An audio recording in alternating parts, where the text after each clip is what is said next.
Dr. Victor Halden pressed the syringe against the IV line with the quiet confidence of a man who had done this before and gotten away with it every single time. He didn't rush. He didn't look over his shoulder. He simply stood in the low blue light of room 417 past midnight while the man in the bed lay motionless, and he pushed the plunger down. The monitor blipped.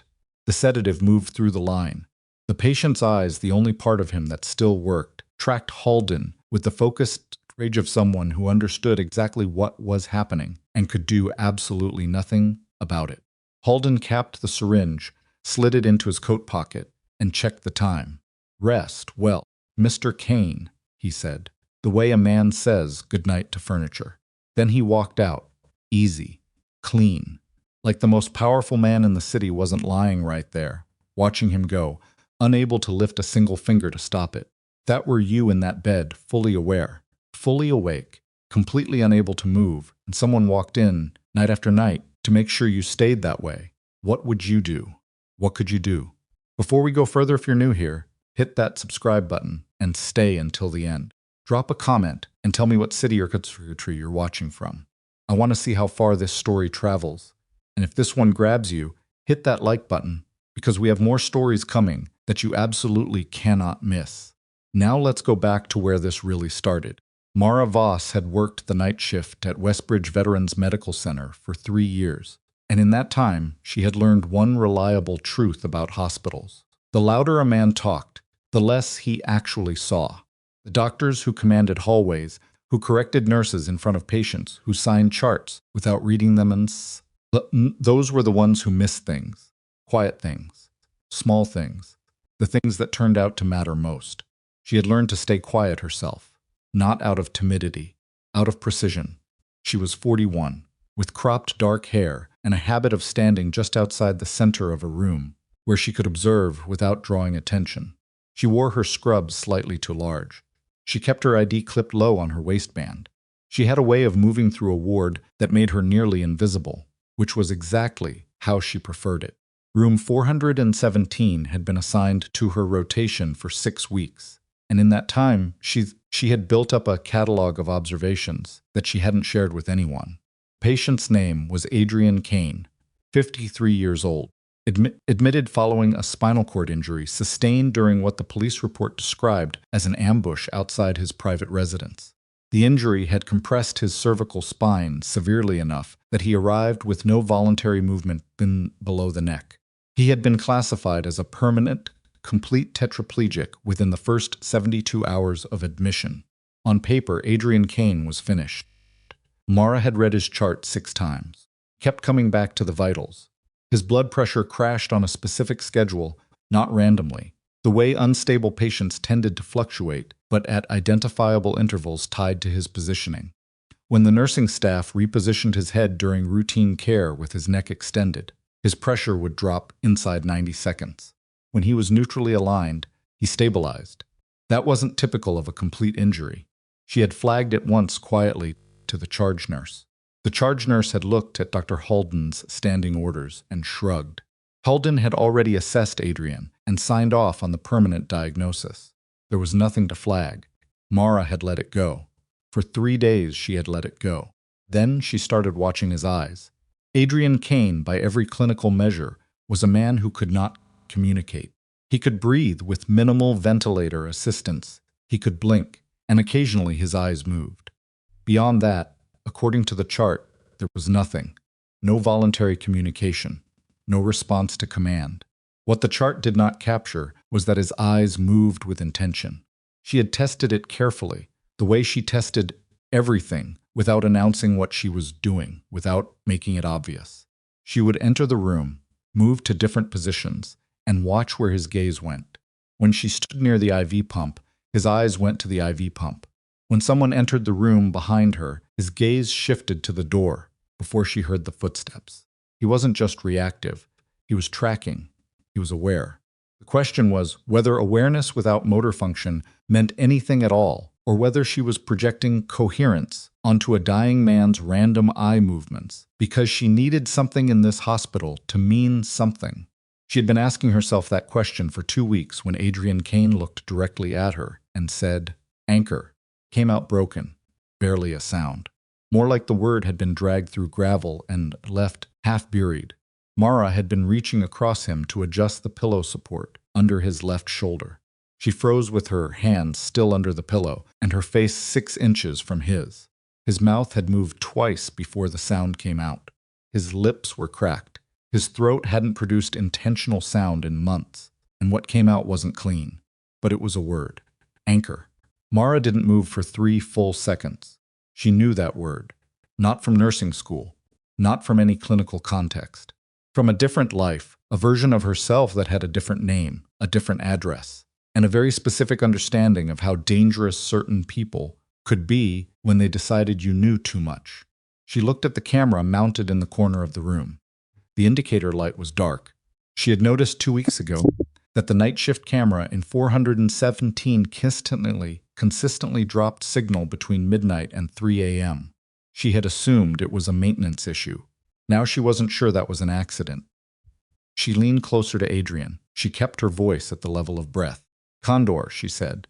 Condor was the response code, the word that confirmed the other person knew the protocol. Adrian Kane's blood pressure spiked 12 points in 4 seconds.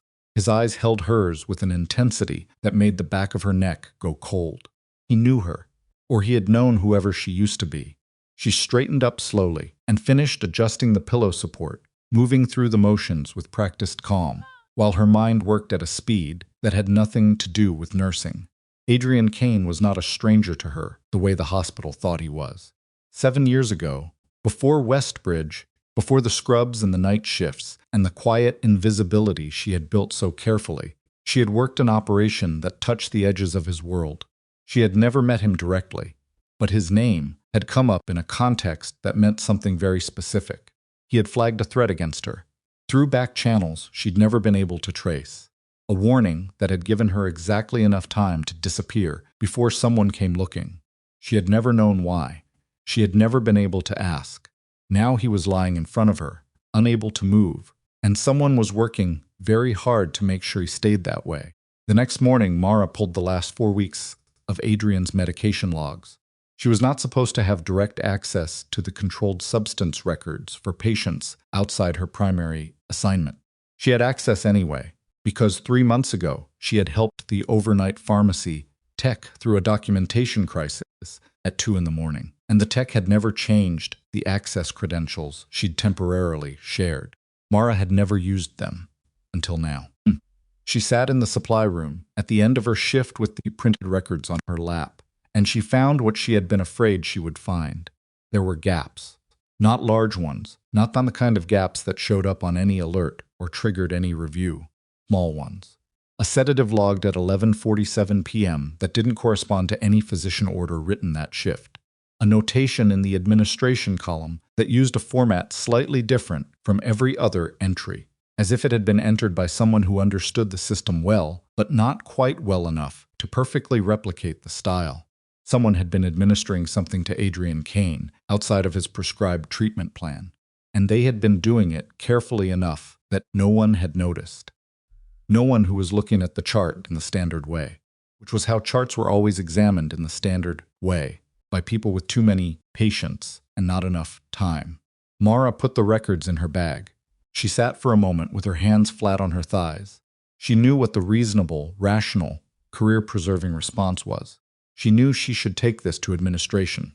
She knew she should document her observations informally, submit a concern through the proper channels, and step back while the institution decided what to do. She also knew that whoever was doing this had access to this institution. Comfortable access. The kind of access that didn't worry about cameras or oversight, because they had already handled the cameras and the oversight. If she walked this into administration, she didn't know who she was walking it toward. She needed more before she moved. Dr. Victor Halden was the kind of man who wore his expertise like armor. He was 61, silver-haired, with the posture of someone who had spent 4 decades being the most credentialed person in any given room. He was not cruel in an obvious way. He didn't shout. He didn't belittle loudly. He did something quieter and more effective. He simply declined to take seriously any perspective that wasn't his own. Mara requested a brief conversation with him during morning rounds. He gave her 90 seconds, which he communicated non-verbally by glancing at his watch as she started talking. She laid it out cleanly. The positional blood pressure pattern, the eye-tracking behavior, the respiratory changes tied to neck alignment. Kept it clinical, specific, referenced exact timestamps. Halden listened with his arms crossed and his chin slightly elevated. When she finished, he said, "Nurse Voss, I have reviewed Mr. Kane's imaging, his neurological exam findings, and his response to stimuli across multiple assessments. He is a complete cervical tetraplegic. What you're describing as purposeful eye movement is neurological noise. What you're describing as positional pressure variance is autonomic dysreflexia, which is documented and managed. There is nothing to investigate. The medication log has entries that don't match any written orders," Mara said. Something changed in Halden's face. Not much. Just a slight recul, the way a person adjusts when they realize a conversation has gone somewhere they didn't expect. "Are you accessing records outside your assigned patients?" he said. "I'm flagging a patient safety concern. You're accessing restricted records without authorization and dressing it up as advocacy." He held her gaze. "I'll be speaking with your supervisor. In the meantime, you're reassigned off Mr. Kane's care." He walked away before she could respond. Mara Voss stood in the hallway for a moment, with the sound of the ward around her monitors, footsteps, the distant roll of a medication cart. She had expected the pushback. She had not expected him to move quite that fast. The reassignment came through by noon. Mara was moved to a general medical ward on the second floor, 3 corridors and an elevator away from room 417. She spent the afternoon thinking about the word anchor and what it meant that Adrian Kane had used it. At 9:40 p.m. she was charting at the nurse's station when the alert came through. Room 417. Acute deterioration. She was moving before the overhead page finished. She knew she wasn't assigned there. She knew Halden had specifically removed her. She also knew the sound of a deteriorating patient, and what she heard through the overhead speaker told her that whoever was responding needed help. She got there before the second nurse from the night team. Adrian's pressure had bottomed out. His oxygen saturation was falling. The on-call resident looked young and shaken, sorting through the chart with the specific panic of someone who doesn't understand what they're reading. Mara went to the head of the bed. She checked his neck position without explaining herself. He was extended slightly, but enough. She corrected it, called for the positioning wedge, and watched his saturation begin to creep back up over the next 90 seconds. She talked the resident through the rest of the stabilization quietly and efficiently. By the time the floor supervisor arrived to ask what she was doing in a room she wasn't assigned to, Adrian's vitals had returned to his baseline. The supervisor opened her mouth. "He's stable," Mara said. "I'll go back to my floor." She left before anyone could decide what to do about her. Behind her, she heard one of the other nurses say, low and uncertain, how did she know it was the positioning? 3 days later, the second neurological consult happened. Not because Mara had formally requested it, because the deterioration event had been documented, and because the on-call resident had written a note that described the patient's rapid stabilization following cervical realignment in terms that a second neurologist one brought in from the hospital's quality assurance team found interesting enough to pursue. The neurologist's name was Dr. Patricia Ossie. She was quiet, methodical, and she asked very specific questions about how Adrian's head had been positioned during his original scans. Her report came back in 48 hours. There was compression, a subtle chronic compression around the spinal cord at C4 and C5, partially reducing but not eliminating neurological signal transmission. It had been present in the original imaging. It had been classified as an artifact of the injury swelling, consistent with trauma, rather than as a structural compression that might respond to intervention. Dr. Ossie's report used careful language. She did not accuse anyone, but she made clear that the original classification of complete permanent paralysis had been made without ruling out surgically addressable factors. Mara read the report through her phone screen at the end of her shift, standing in the parking garage with her jacket half on, and felt something shift in her chest that was not quite relief and not quite fear. He might not be permanent, which meant someone had decided to to let him believe he was. She didn't go home that night. She went to the hospital library and pulled North Star Neurotech's publicly available research publications she had seen. Came on a pamphlet tacked inside a supply closet in the neurology wing 3 weeks ago and logged it without knowing why. She found the pattern inside an hour. North Star had published 7 papers in the last 4 years on a proprietary neurological interface program. The program required subjects with specific injury profiles. Cervical compression injuries, with incomplete signal transmission classified as complete for the purpose of obtaining consent to experimental intervention. Program paid host institutions a licensing fee, and Dr. Victor Halden was listed as a co-investigator on 3 of the papers.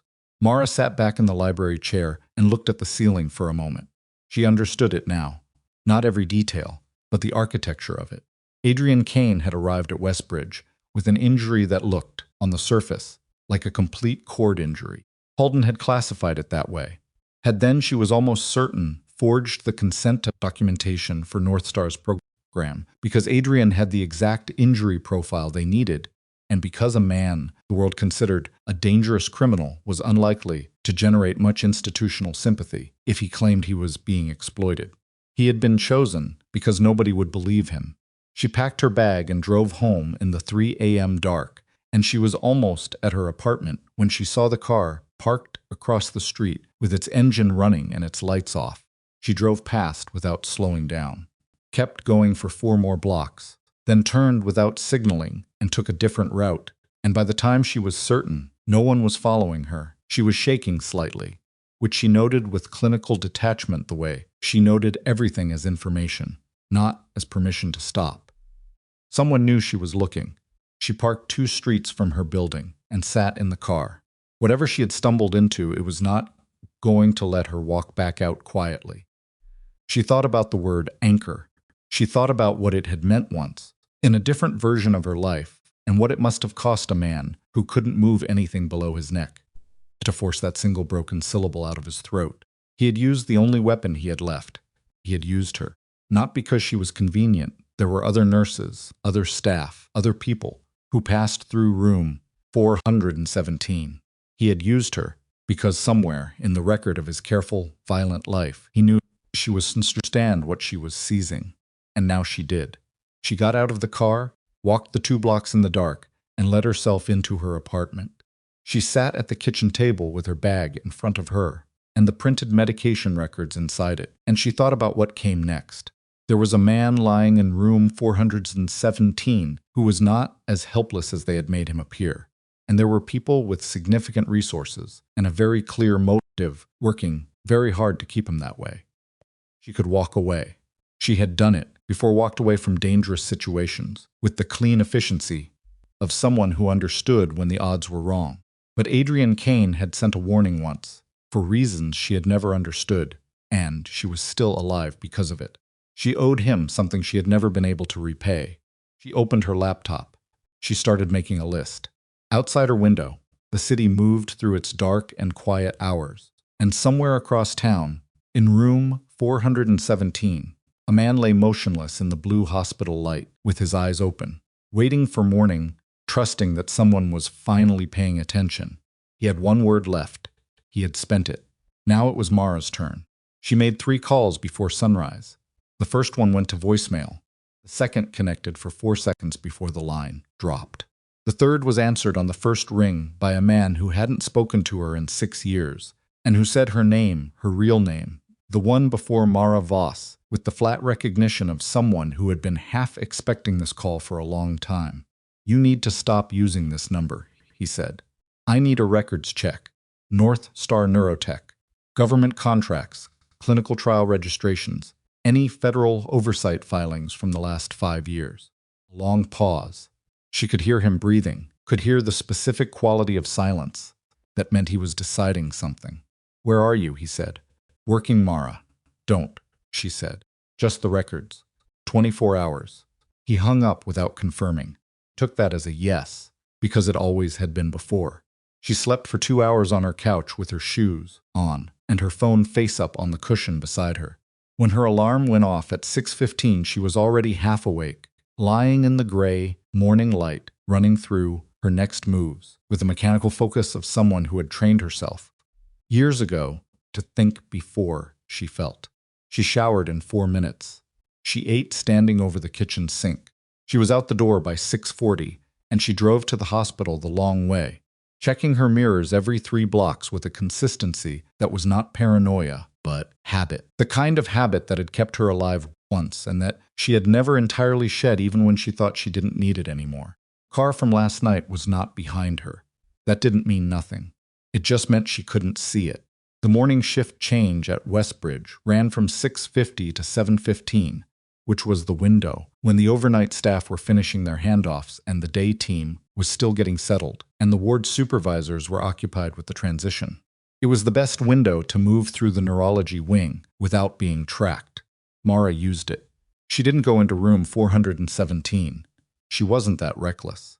But she positioned herself at the charting station nearest to the corridor junction, where she could observe the room's entrance while appearing to document on a different patient's record. Halden arrived at 7:08. He was earlier than his usual rounds. He was also alone, which was not normal. Halden typically moved with a resident or a medical student, because having an audience was part of how he maintained his standing. Alone, he looked different, more deliberate. He carried a leather portfolio under his arm, and he did not pause at the nurse's station the way he usually did to collect charts or leave orders. He went directly to 417's door, pushed it open, and was inside for 11 minutes. When he came out, he was carrying the portfolio differently, heavier. Something had been added to it. Mara noted the time and went back to her assigned floor.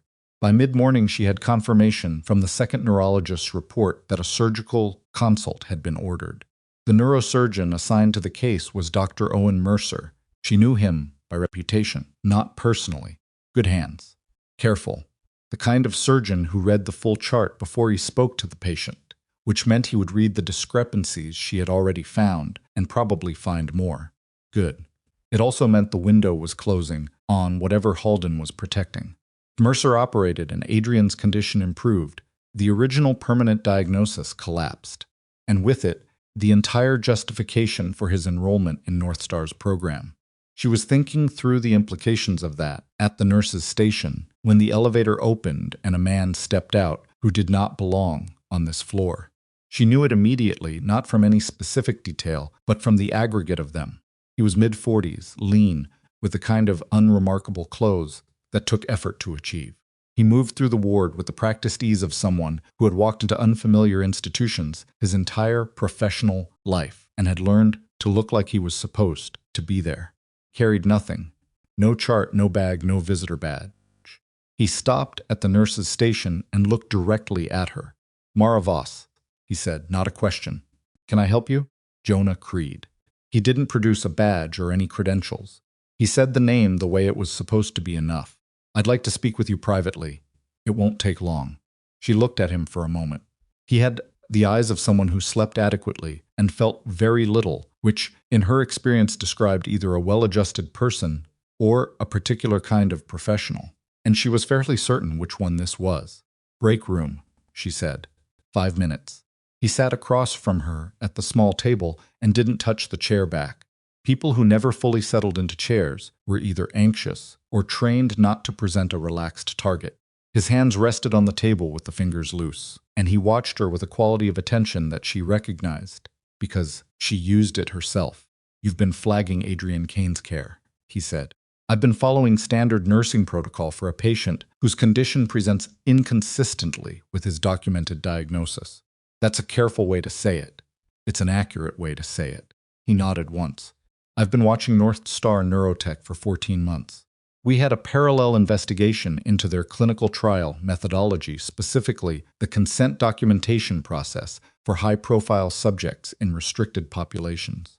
He paused. Adrian Kane's admission intersected with that investigation 3 weeks ago. "Who's we?" Mara said. "Federal oversight. I'm not going to be more specific than that right now."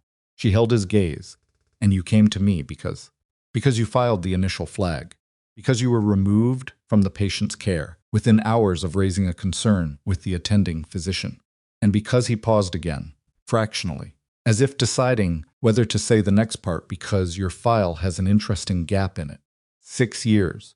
No employment records, no address history, nothing that a normal life would generate. And then you appear in Westbridge 3 years ago with a nursing license and a very clean background that is slightly too clean in the specific way that suggests someone built it carefully. The break room felt smaller than it had when they sat down. Mara kept her expression neutral. That's an interesting story, she said. Your name, Creed said, or the name you were using, came up in a debrief from an operation 7 years ago. The operation had a connection to Adrian Kane's organization. Not direct, peripheral, but Kane flagged a threat against an asset at the edge of the operation. An unofficial warning.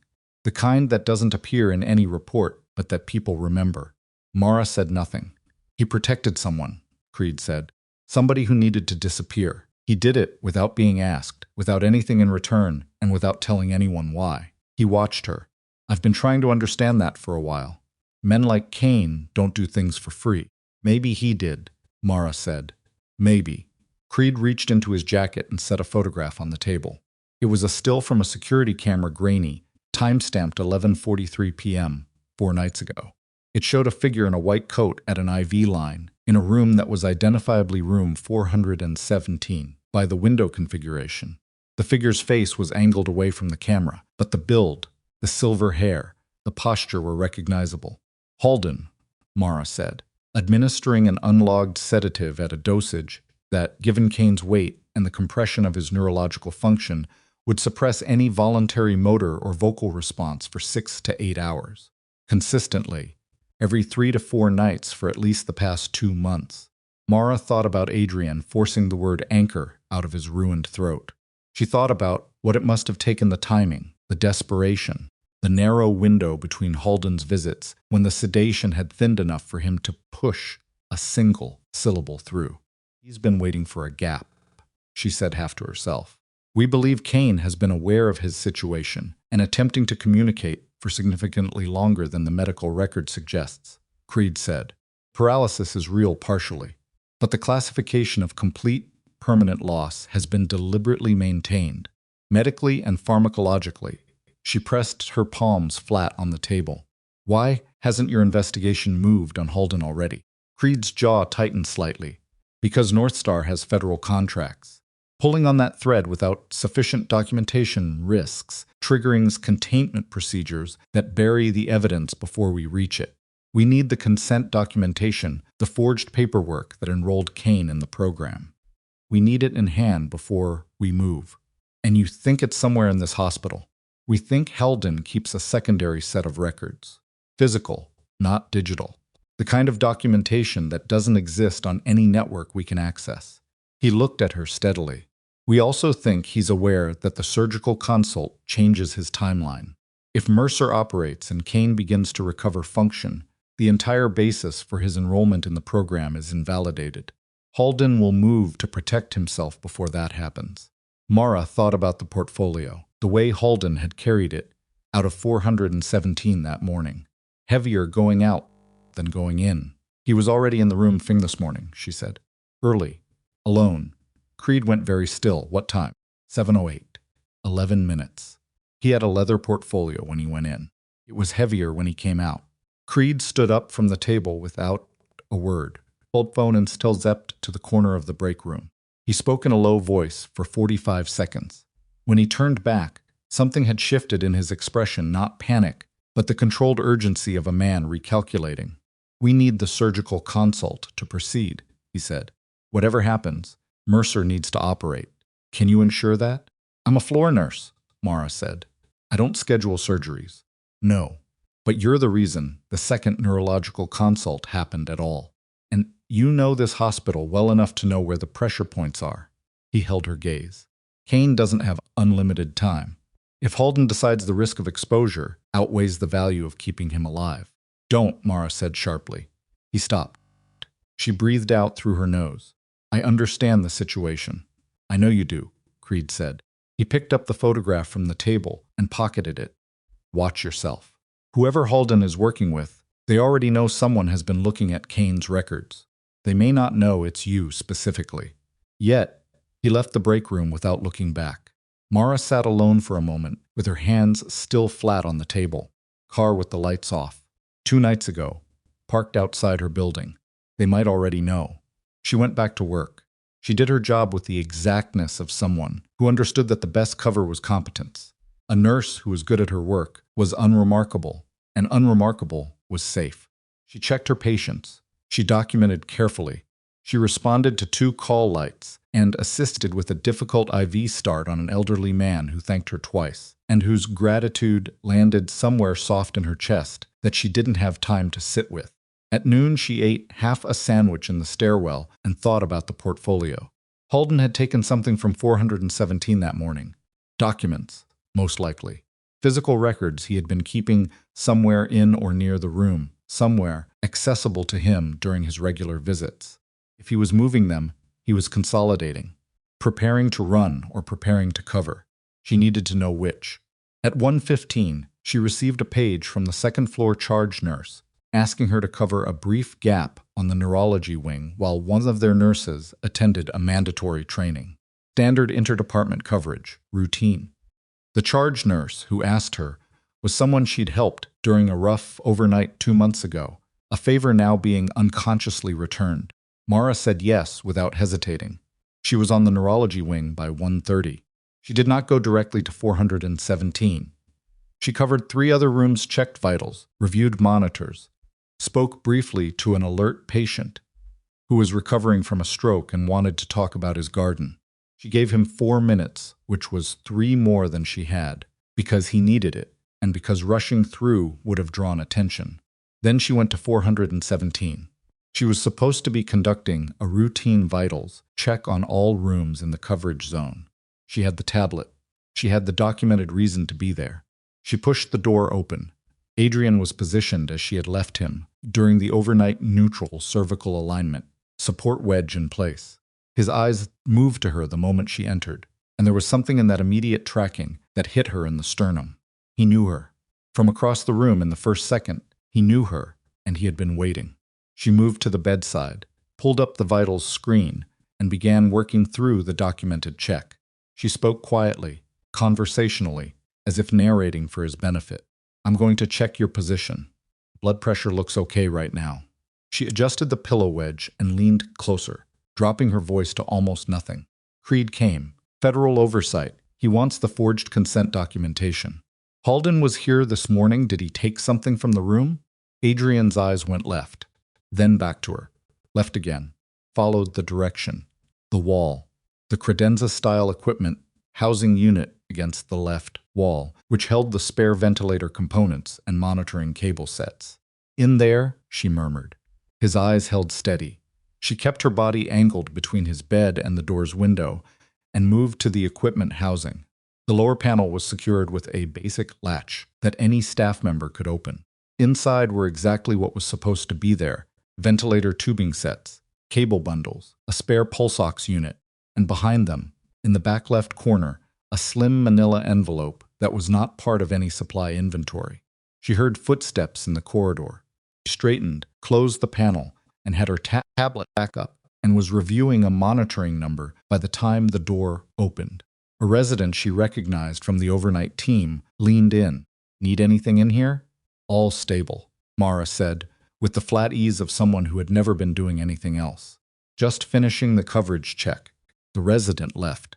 Mara let out the breath she had been holding inside her ribcage and looked at Adrian. His eyes were on her face, with an expression that was impossible to fully read, because his face could not produce expression in the conventional sense, no muscle movement, no visible shift. But something in the quality of his stillness communicated clearly enough.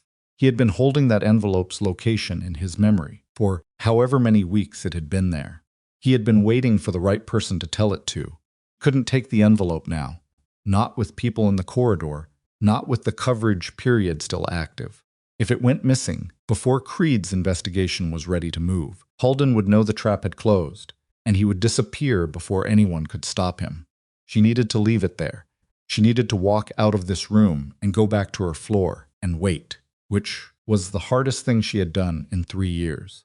She adjusted the pillow support once more. Perfunctory, And then she looked directly at Adrian Kane for a moment, at the man behind the stillness, the man who had once sent a warning through channels she still didn't fully understand, who had protected someone he had no obligation to protect, who had spent months in this bed with a broken body and an intact mind, waiting for a window that was barely 2 words wide. "I found it," she said. "I'm leaving it." "Not yet."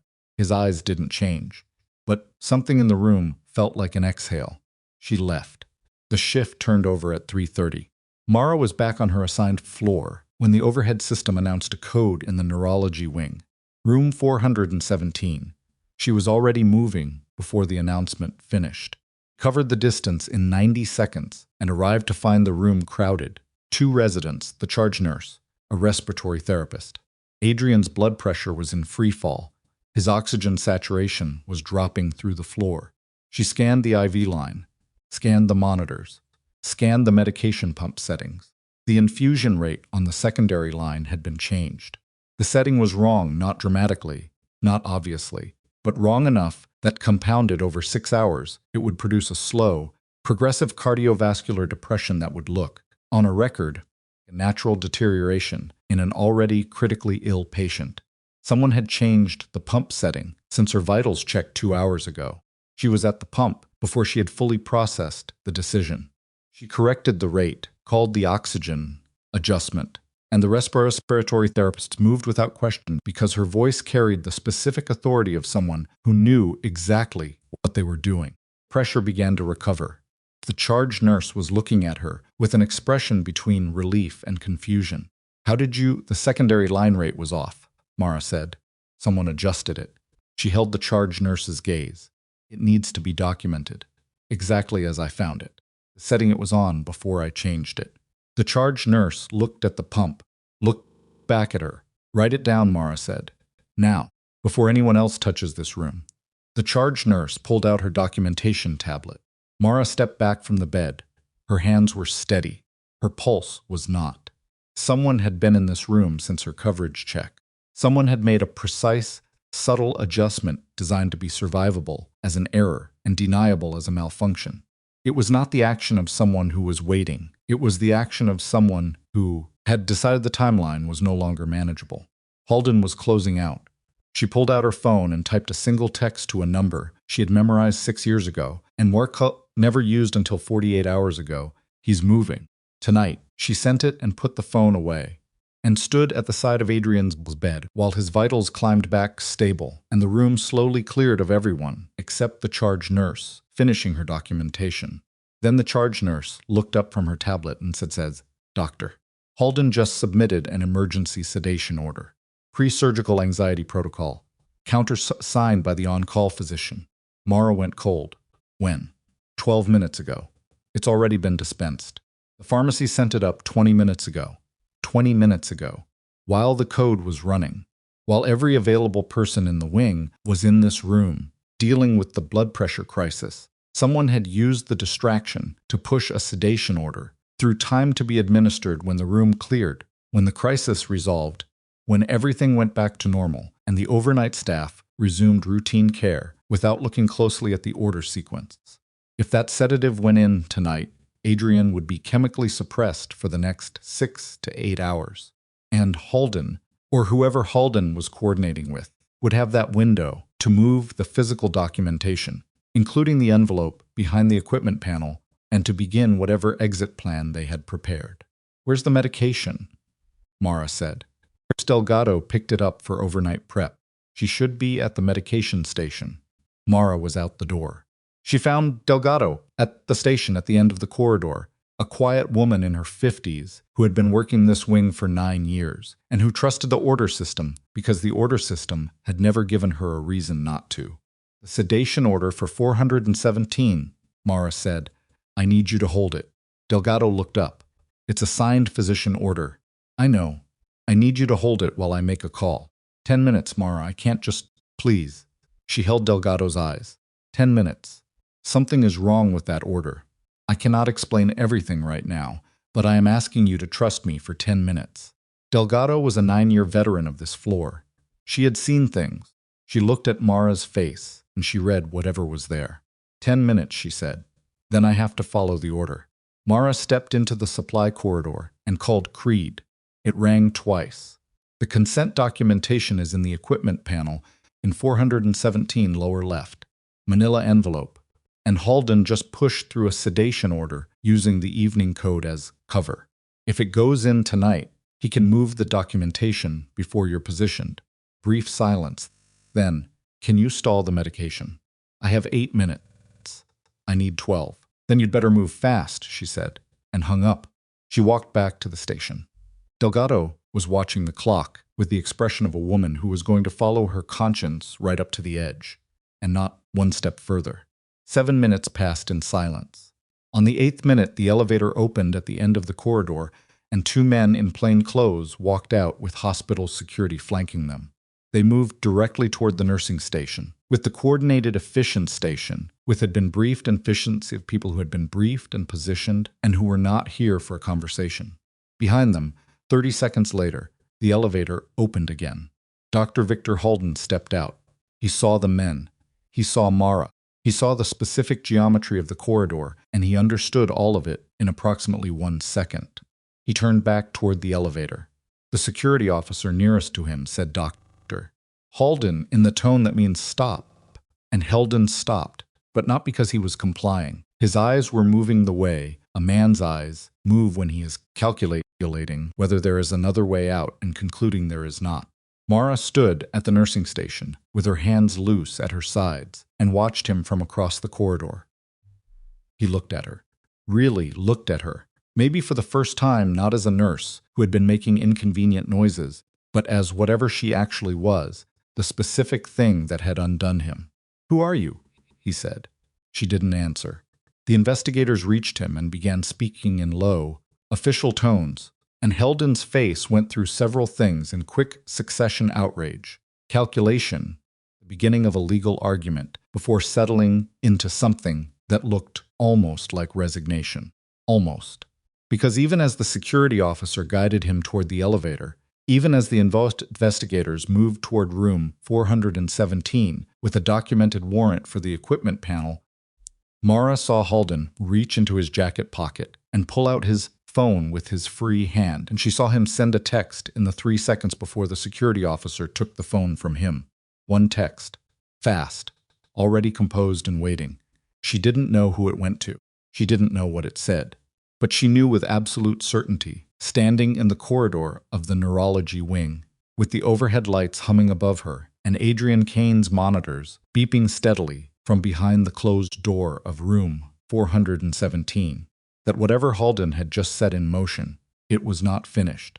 He had sent the message before they could stop him. And somewhere outside this hospital, someone had just received it. Mara watched the elevator doors close on Halden and stood in the corridor for exactly 4 seconds before she moved. The investigators were already inside 417. She could hear them through the door, low voices, the sound of the equipment panel being opened, the specific rustling of someone handling physical documents, with the careful deliberateness of people building a chain of custody. Creed would be coordinating from somewhere outside the hospital, she guessed. He had not come himself. He had sent 2 men and a warrant, and trusted her to hold the line long enough for them to get there. She had held it, and Halden had sent a text in the 3 seconds before they took his phone. She walked to the nursing station, pulled up the monitoring screen for 417, and checked Adrian's vitals with the mechanical efficiency of someone who needed to do something with their hands while their mind worked. Blood pressure stable, oxygen holding, heart rate slightly elevated but within range. He was still there, still alive, still waiting. Delgado appeared at her elbow. "What just happened?" "I don't know the full picture yet," Mara said, which was honest. She knew the shape of it. She didn't know the corners. "The physicians are going to have questions in the morning," Delgado said. "Yes," Mara agreed. "They will." She went home at 11 p.m. because standing in the hospital was no longer useful, and because she needed to think without the noise of the ward around her. She drove the long way again, checked her mirrors. Nothing obvious behind her, which still meant nothing. Her apartment was exactly as she had left it. She stood in the kitchen and looked at the wall and thought about Halden's hand going into his jacket pocket. speed of it. 3 seconds. Phone out. Message sent. Phone taken. He had known he was going to be stopped. He had composed the message before he stepped off that elevator, which meant he had known they were coming, which meant someone inside the hospital had warned him. She sat down at her kitchen table, and that thought settled into her like cold water.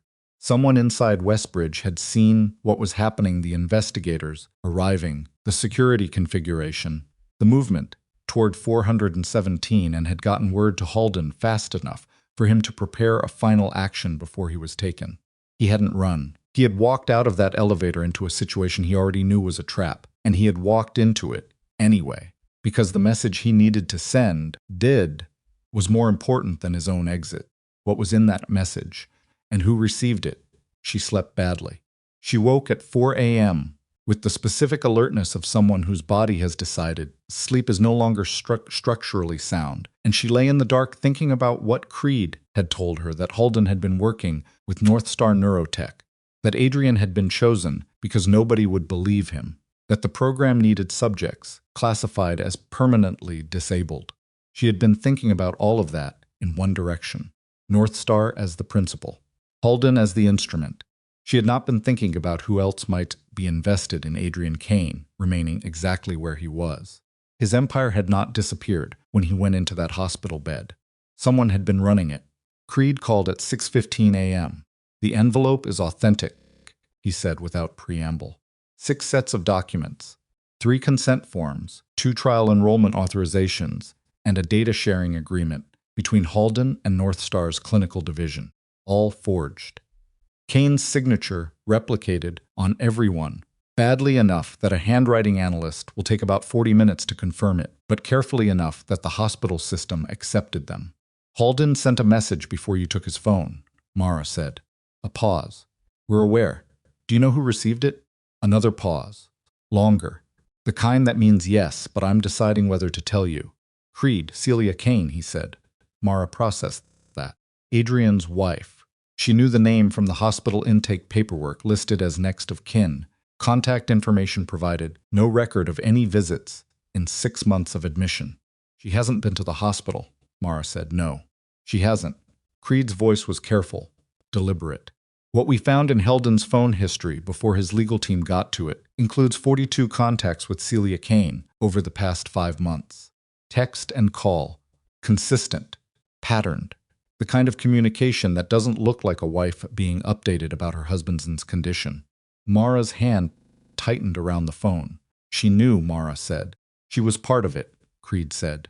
"Or she was coerced into it. We don't know which yet. What we know is that the message Halden sent her last night was 3 words. We recovered it from the network log before it was deleted from his device." Paused. "What were they?" Mara said. "Finish the protocol." She was at the hospital by 7. She did not go to her assigned floor. She went directly to the neurology wing, and she found the overnight charge nurse still on, finishing handoff notes, and she asked in the most neutral voice she could produce whether there had been any visitors to room 417 after the investigators left.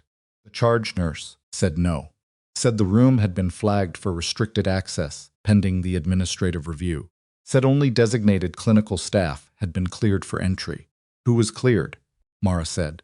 The charge nurse checked her tablet, listed 3 names. One of them was the on-call resident. One of them was the respiratory therapist. The third one made Mara's stomach drop 6 inches. The third name was a visiting physician, cleared through hospital credentialing at 10:47 p.m. the previous night. A Dr. Leonard Voss, neurology consultant from a partner institution, listed in the system as providing a supplementary overnight assessment at the family's request. Family's request. Did Dr. Voss actually go into the room? Mara said. The charge nurse checked the access log. Yes. 10:59 p.m. Logged out at 11:20, 21 minutes, after the investigators had taken the envelope and left. After Halden had been walked to the elevator. After everything should have been secured. Dr. Voss still in the hospital? Mara said. I don't have a checkout record for him. Mara walked to 417 and pushed the door open. Adrian was there. Vitals on the monitor looked normal. Position looked correct. She crossed to the bedside and leaned close and his eyes found her immediately. She checked the IV line, checked the pump settings, checked the medication port. There, on the secondary port, a faint residue of something that wasn't supposed to be there. A slight discoloration in the injection site, gasket the kind, left by a syringe that had been used and removed. Recent, within hours. Someone was here last night, she said very low, after the investigators left. Adrian's eyes went to the ceiling and back to her, a movement she had learned to read as confirmation. Did they hurt you? His eyes stayed level. No upward movement. Not confirmation. Did they take something? His eyes moved left. The equipment panel. She opened it, already knowing, and found the lower left corner exactly as the investigators had left it empty. The envelope was gone. Of course it was gone. The investigators had taken it. But Adrian's eyes stayed on the panel with a fixed quality that told her she was missing something. She looked more carefully, moved a cable bundle aside, reached to the back of the lower shelf. Her fingers found a small flat object taped to the underside of the panel's top lip. Thumb drive. Black, unmarked, roughly the size of her thumbnail. Pulled it free and palmed it without showing it to the room. She looked at Adrian. This was yours? His eyes held hers. You put this here before Halden changed your positioning the first time. Before you lost the ability to move your hands. He had hidden it there himself. Months ago. Maybe longer. When he still had some movement, some window of function, some moment when he had been able to act and had done it with the careful economy of a man who understood that preparation was the only power left to him. She closed the panel. I'm going to take this out of the building, she said. I'm going to get it to someone who can use it. You understand? His eyes held steady. It was the closest thing to trust she had ever seen expressed without a face to express it. She pocketed the drive, straightened up, and walked out of room 417 into the corridor where everything immediately went wrong. Creed was at the end of the corridor, but he wasn't alone. And the way he was standing slightly too still, hands visible, weight distributed with the careful passivity of someone who has been told to stand exactly like that told her, before she read the situation fully, that something had shifted. Beside him was a woman she didn't recognize. Late 40s. Dark coat. The composed expression of someone who had rehearsed this moment and found her own performance adequate. She had the specific quality of stillness that Mara recognized from her own mirror, someone who had trained their reactions out of their face and replaced them with the vanished blankness. Behind both of them were two men who were not hospital security and were not the investigators from the previous night. They had the look of private security, not law enforcement, not federal. Kind of men who worked for people with enough money to hire people who looked like law enforcement without being constrained by what law enforcement could legally do. Mara Voss, the woman said. Mara stopped 6 feet away. She did not look at Creed again, because looking at Creed would communicate something, and she didn't know yet what the correct thing to communicate was. You have something that belongs to my husband, the woman said. Celia Kane. Up close she was handsome in a severe way. The kind of face that had once been beautiful and had been worn into something harder by years of living adjacent to violence without quite being consumed by it. She wore her composure, like Halden wore his credentials, as armor, as superiority, as the things she used instead of warmth. I'm a nurse at this hospital, Mara said. If you're a family member, you should speak to the patient services coordinator. You were just in my husband's room, Celia said. You came out with something in your pocket. She looked at Mara's left jacket pocket with the flat certainty of someone who had been watching the door. I'd like it back. I don't know what you're talking about. Celia's expression didn't change. Mr. Creed, she said without looking at him. Tell her. Creed's jaw tightened. A muscle moved in his cheek. He looked at Mara, and in his eyes was something that was not quite apology and not quite warning, but lived somewhere between them. Mrs. Kane has filed an emergency injunction, he said, in the voice of someone reciting a document they object to, challenging the federal oversight of her husband's case on the grounds of jurisdictional conflict. A judge issued a temporary hold on the evidence seizure from last night, pending a review. The documents we collected from room 417 are currently subject to a court-ordered hold, Celia said. which means the consent documentation your investigator friend collected is temporarily inadmissible while the jurisdictional question is resolved.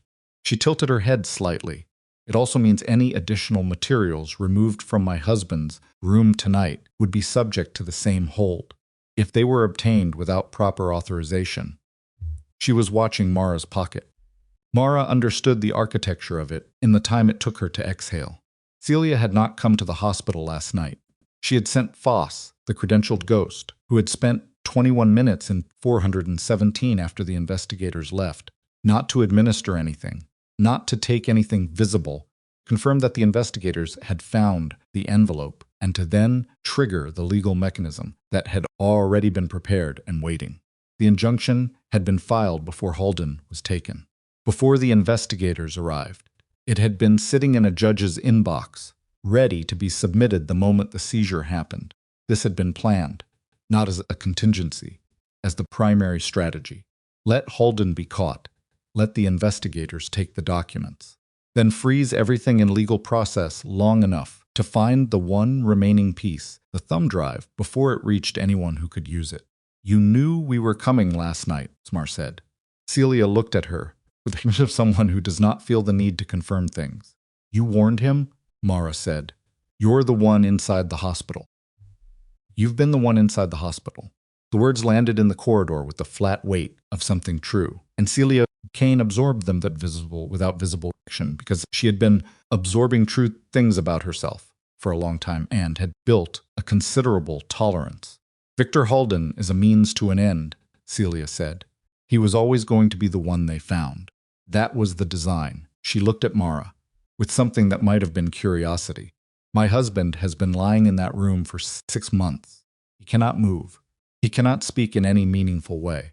He has no access to his organization, his assets, or his people. She paused.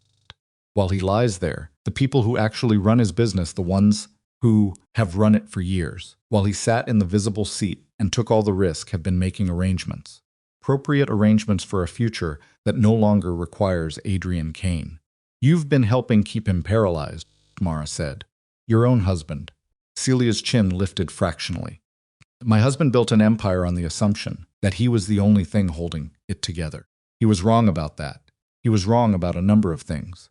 She took one step forward. The drive, Ms. Voss. Whatever is on it, it belongs to my husband, which means it belongs to his estate, which means it falls under the same legal hold. If you attempt to leave this building with it, you will be charged with theft of medical property and obstruction of a civil legal proceeding. Mara looked at the two men behind Celia. At Creed, who was still standing with his hands visible and his weight distributed carefully and who had told her 12 hours ago that they needed the documentation before they could move. The documentation was frozen. Creed's investigation was frozen. Halden was in custody, but Halden was a means to an end. Celia had said so herself, which meant Halden's capture had cost Celia nothing she wasn't prepared to lose. And Adrian Kane was lying 30 feet away in a room that his wife had just legally established as subject to her authority as next of kin. Mara thought about Creed's face, the muscle in his jaw, the way he had looked at her with the not-quite apology in his eyes. She thought about what it meant that he was standing there, with his hands visible, not in restraints, not under arrest, but with the posture of someone who has been told, very specifically, that any action he took in the next several minutes would complicate things in ways he couldn't recover from. They had outmaneuvered him, legally, cleanly, with documentation and filings, and a judge's signature. Kind of move that required resources and relationships that took years to build. Celia Kane had been building them for a long time. The drive, Celia said again. Mara reached into her pocket. She watched Celia's eyes move to her hand with the focused attention of someone who had been waiting for exactly this moment, felt the weight of the drive in her palm, and thought about what it contained, what Adrian had hidden in the only window of function he'd had in the last days before he lost the ability to move at all. What he had considered important enough to secure in the one place he could reach. She thought about what it cost to do that. What it cost to plan while your body was shutting down around you, to extend your arm one final time toward a panel that was almost out of reach, to tape a drive to a shelf you would never be able to reach again. He had been preparing for this, not for rescue, for exposure. He had known, or suspected, that someone was working to keep him down, and he had done the only thing left to him. He had left a record, and now his wife was standing in the corridor asking for it back. Mara pulled her hand out of her pocket empty. Celia's expression shifted for the first time. Something moved through it, not surprise. Exactly. Recalculation. I don't have anything, Marissa said. I came out of that room with my hands empty. Celia looked at her two men. Taller one moved forward, and Mara understood she had about 3 seconds before this became something physical in a hospital corridor, which would end badly for her and accomplish nothing. And she looked at Creed one more time, and Creed looked back at her and gave the smallest possible nod, not of encouragement, but of information. The nod said, I know what you're doing. The nod said, it's the right call. The nod said, you're on your own from here. She turned and walked in the opposite direction, not running, walking with the measured pace of someone who is not afraid, because running would give them something to react to, and walking gave her 3 additional seconds before they decided what to do. Taller man came after her. She pushed through the stairwell door before he reached her and took the stairs 2 at a time going down, and on the second landing she pulled out her phone and called the one number she had been most careful not to use. It rang once. I have something, she said when the line connected, but I'm out of time and out of cover, and the people who want it are inside this building right now. She hit the ground floor landing and pushed through the door into the main corridor. I need Silas Vane. The voice on the other end, the man from the first night, the one who had answered on the first ring, said, That's not a call I can make. Adrian Kane is going to die in that room, she said. His wife is the one keeping him there. Vane needs to know that, right now, tonight. A silence. You understand what you're asking, the man said. I understand exactly what I'm asking, Mara said, and turned left into the main lobby, moving through the sparse early morning traffic of patients and orderlies, and one janitor with a cart, keeping her pace steady, her face forward, her left hand pressed flat against her thigh, where the drive was no longer in her pocket because she had transferred it. 30 seconds before she came out of room 417 to the inside of her left shoe, against the arch of her foot, where it sat now with the specific discomfort of something small and hard-edged that she had to not limp from, or she would give it away. She went through the main entrance into the cold morning air and kept walking. Behind her, through the lobby glass, she could see the taller man reach the lobby and stop, looking. She did not look back. She walked to her car, got in, and drove out of the parking structure at exactly the speed limit. She was 3 blocks from the hospital when her phone rang. Unknown number, she answered. A man's voice, older, carrying the specific weight of someone who had made decisions that could not be undone for so long that the weight had become structural, part of how he spoke, part of how he breathed. You called about Adrian, the man said. Silas Vane. She had never spoken to him. She knew his name the way you know, the name of something dangerous, not from experience, but from the careful testimony of people who had survived proximity to it. Yes, she said. Tell me what you found, Vane said. She told him. All of it. Halden, North Star, the injunction, Celia. She gave it to him in the compressed, sequenced way she had been trained to transmit information, no editorializing, no emotional framing, just the structure of what had happened and what it meant. When she finished, there was a silence on the line that lasted long enough to make her check that the call hadn't dropped. Celia, Vane said finally. The word came out of him like something being slowly expelled. Celia. Yes. Another silence. Shorter, he said. What's on it? I don't know. I haven't been able to look at it. You have it. Yes, and Celia's people are between you and any federal investigator who could use it. Yes. She heard him breathe, in and out, the sound of a man absorbing something that changes everything and deciding what shape he becomes on the other side of it. There's a surgical consult, scheduled, Vane said. Owen Mercer. Tomorrow morning, Mara said. If the injunction doesn't reach the clinical side. It won't reach the clinical side, Vane said, with a flatness that told her he was going to make sure of that personally, and that she should not ask how. Mercer operates. Adrian needs to be functional. We need him able to speak. A pause. How much does he know? About Celia? I don't know what he knows, Mara said. Can't ask him that. Not with where his function is right now. No, Vane said. No, you can't. Another pause. The weight of it was enormous. She could feel it through the phone.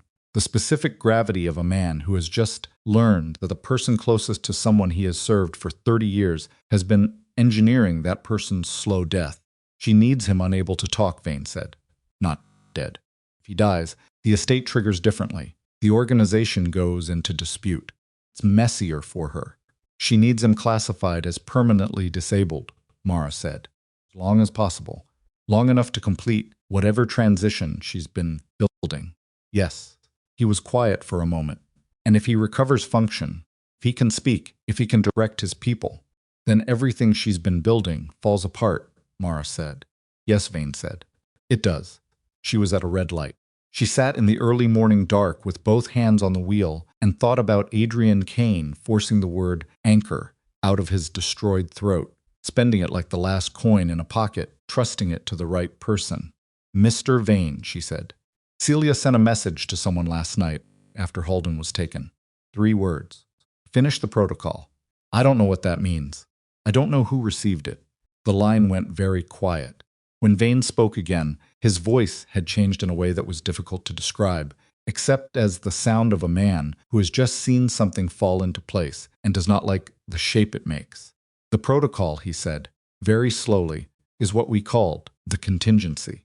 Years ago, when the organization was building out the fallback structures, if Adrian was ever captured, incapacitated, or killed, the protocol was the sequence for protecting the assets, people, the operations. A pause.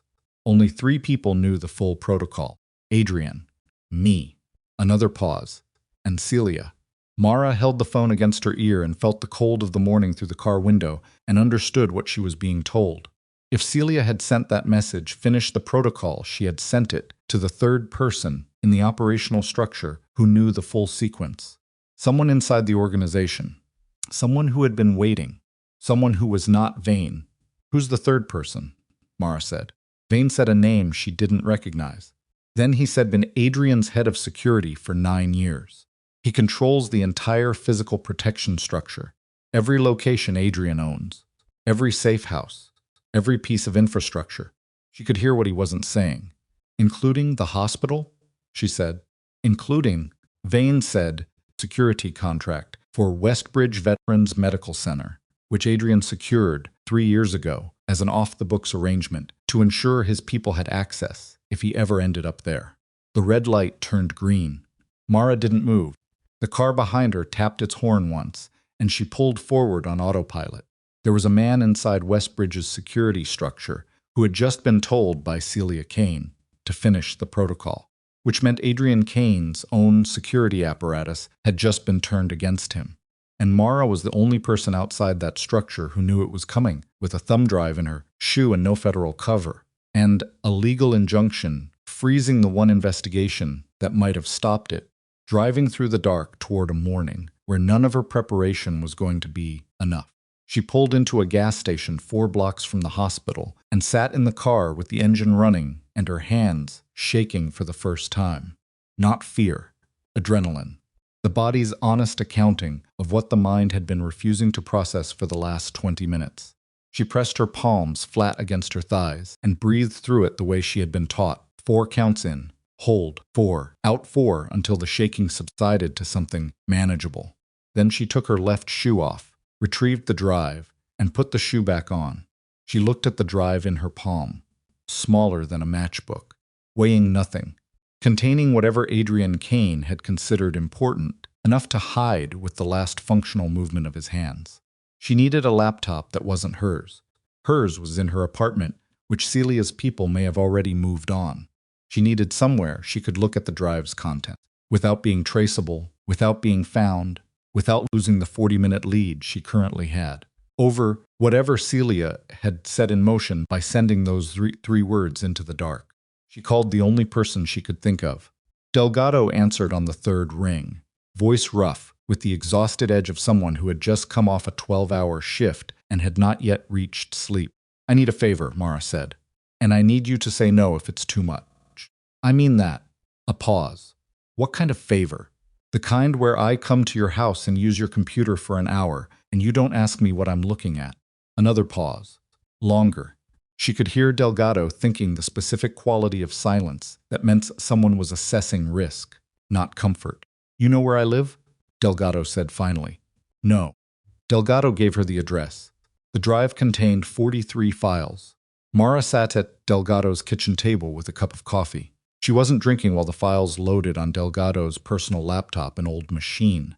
Slow, not connected to anything institutional. Delgado had gone to the bedroom without being asked and pulled the door most of the way shut, which was the most tactful thing anyone had done for her in weeks. The files were organized with the precise logic of a man who had understood that whoever eventually found this drive might not have time to search. The folder structure was clean. The naming was direct. The first folder was labeled North Star and contained 14 documents, internal communications between Halden and a North Star executive named Reeves, spanning 18 months. She skimmed them fast. They confirmed everything Creed had already established and added specifics. The per-subject payment structure, the data-sharing parameters, the list of other patients who had been enrolled in the program alongside Adrian. 6 names. 6 people, all classified as permanently disabled, all in institutions with North Star partnerships, all generating revenue for a research program built on the exploitation of people the world had already decided. Didn't matter. She photographed each document with her phone. Fast. Systematic. The second folder was labeled SA and contained 9 files. She opened the first one and read the first 3 lines, and then stopped and sat very still for a moment. It was a financial document, a transfer record. Funds moving from an account, she recognized one of Adrian's legitimate business holdings, a property management company, into a secondary account she didn't recognize, controlled by a shell corporation registered in a state with minimal disclosure requirements. Transfers had begun 14 months ago, 4 months before Adrian's attack, the attack that had put him in room 417. She opened the next file, another transfer record, larger. Then a third, this one a communication, not a financial document. A message, encrypted originally but decrypted and printed to PDF, between Celia Kane and a name she didn't recognize, discussing a timeline.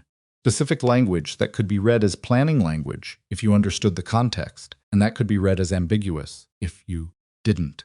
Celia had known, had planned, had been moving money and building structures for over a year before Adrian ended up paralyzed in that hospital bed. The attack hadn't been random. She opened the next file and found a surveillance photograph she hadn't been expecting. Grainy, taken from distance, but clear enough. 2 people in a parking structure. One of them was a man she didn't recognize. The other one, caught in 3/4 profile in the captured moment of handing over an envelope, was someone she did recognize.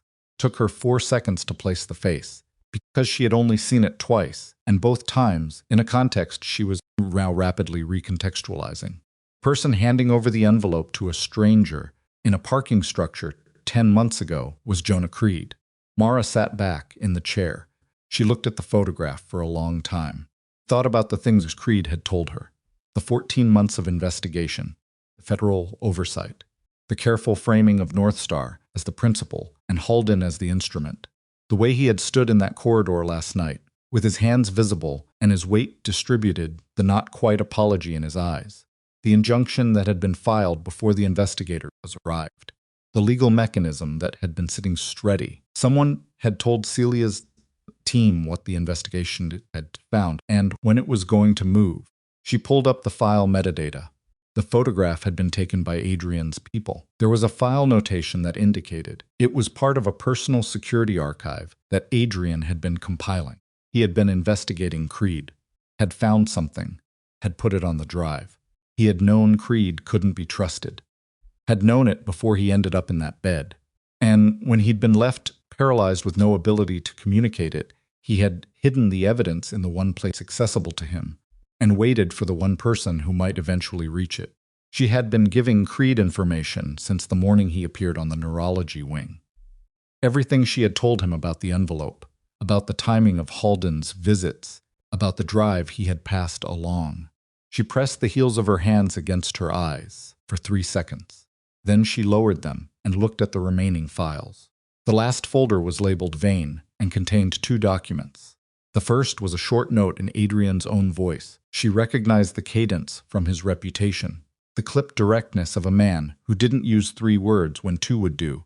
It was addressed to Silas Vane, and it said that if he was reading this, it meant the drive had been found by someone Adrian trusted enough to find it, and that the contents of the Celia folder needed to reach Vane directly, and that Creed was compromised, and that the third person in the protocol, the head of security, was a man named Garrett, and that Garrett had been Celia's since before the attack.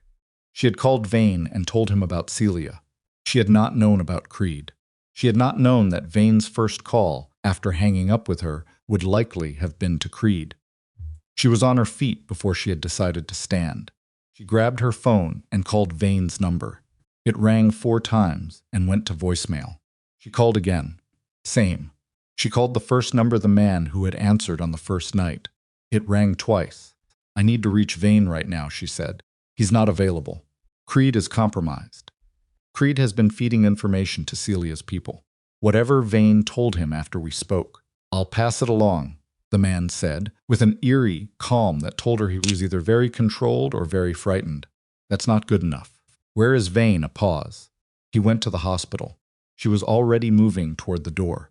Westbridge Veterans Medical Center at 6:40 a.m. was in the specific liminal state between overnight and day shift, half the lights still on their night setting, corridors carrying the particular quiet of an institution that had not yet woken itself fully. She badged through the staff entrance and moved at the pace of someone who belonged there, which she did, technically, for another however many hours before whatever Celia had set in motion reached the administrative level and revoked that status. Took the stairs. The elevator felt too slow and too visible. The neurology wing was different from when she'd left it 90 minutes ago. She felt it before she identified it, a quality of wrong that registered in her chest before her eyes could catch up. 2 of the overhead corridor lights were out. One of the security cameras at the junction had its indicator light dark. The nursing station at the end of the wing was empty, which it should not have been at any point in a functioning hospital. Pressed herself against the wall and looked toward room 417. The door was closed. A man she didn't recognize was standing at the corridor. Junction, 20 feet from the door. Not hospital staff. Not security. Standing with his hands at his sides, in the posture of someone maintaining a position, which was what he was doing. Garrett's people. She pulled back into the stairwell and thought fast. 1 visible man at the junction meant at least 1 more. She couldn't see you didn't send a single person to hold a corridor. The nursing station being empty meant the overnight staff had been moved or contained somehow.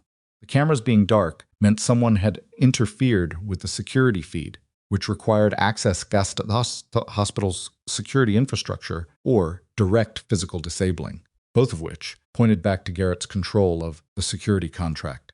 She needed to get to 417. She needed to know if Vane was in there or on his way, and she needed to know whether Adrian was still alive. She also needed to not get stopped in this corridor by a man who was considerably larger than her and working for people who had already demonstrated they were comfortable with long-game violence. She went back down 1 floor and moved through the internal corridor to the service access passage that connected the building's utility infrastructure. She had used it twice before during equipment transfers, and knew it ran behind the patient rooms on the neurology wing, accessible through a maintenance panel that required a universal staff key, which she had. The service passage was narrow, and smelled of concrete and old electrical conduit, and she moved through it in the thin glow of the emergency lighting strips, counting doors, until she reached the panel that corresponded to room 417's back wall, pressed her ear against it. Voices. At least 2. One of them she recognized after a moment Vane. The other she didn't. She eased the panel open 2 inches. The room was visible through a gap in the wall-mounted utility housing. Vane was standing at the foot of Adrian's bed. He was a big man. She hadn't expected that. Hadn't had a physical image of him to work from with the specific heaviness of someone who had been large their whole life and had stopped thinking about it. He was in his 60s, gray at the temples, wearing a coat that was wrong for the hour and the season, which meant he had come from somewhere fast. Beside him was a man she didn't know who was not Garrett, but who had the look of Garrett's people contained, positioned, watching Vane with the specific attention of someone whose job was to make sure Vane didn't leave. And standing near the door, with her coat still on, and her hands clasped in front of her, in the composed posture Mara had last seen in a hospital corridor, was Celia Kane. Silas, Celia said, with a patience that was almost fond. You came all the way here in the middle of the night. That's touching. Where's Garrett? Vane said. His voice was lower and rougher than it had been on the phone. The voice of a man, restraining something, managing the administrative side of things. There's a great deal to manage. Celia glanced at Adrian. Owen Mercer's surgical consult has been postponed. Scheduling conflict. These things happen. You can't stop the surgery indefinitely, Vane said. I don't need to stop it indefinitely. I need to stop it long enough. She looked at Vane with the specific patience of someone explaining something simple to someone she's given up, expecting to understand. Adrian's condition has been deteriorating. It's very sad. These things progress. The next assessment will show a further decline, and at that point, the clinical recommendation will shift from surgical intervention to palliative management. She paused. He'll be comfortable. That's what matters. You're going to kill him, Vane said. Not a question. Not outrage. A statement from a man who has run out of the ability to be surprised by terrible things. Adrian made choices, Celia said. He made them for 30 years. Some of those choices had consequences he didn't anticipate, including marrying you. Something moved in Celia's composed face. Something that might have been the ghost of an old wound, healed badly and never properly acknowledged. He used me, she said, and for the first time her voice had a different quality. Not raw, she was too controlled for raw, but honest in a way the rest of her hadn't been. For 22 years I was the part of his life that made him look like something other than what he was. Respectable. Human. While he built everything on a foundation that could have gotten me killed any number of times. She paused. So yes, I made different choices. By having him attacked, Vane said. By ensuring that when Adrian's empire finally reached its inevitable end, I was on the right side of it. She straightened slightly. The drive, Silas. That's why you're really here. The nurse found it. Vane said nothing. We know she found it. Creed confirmed she removed it from the room. Celia stepped closer to Vane.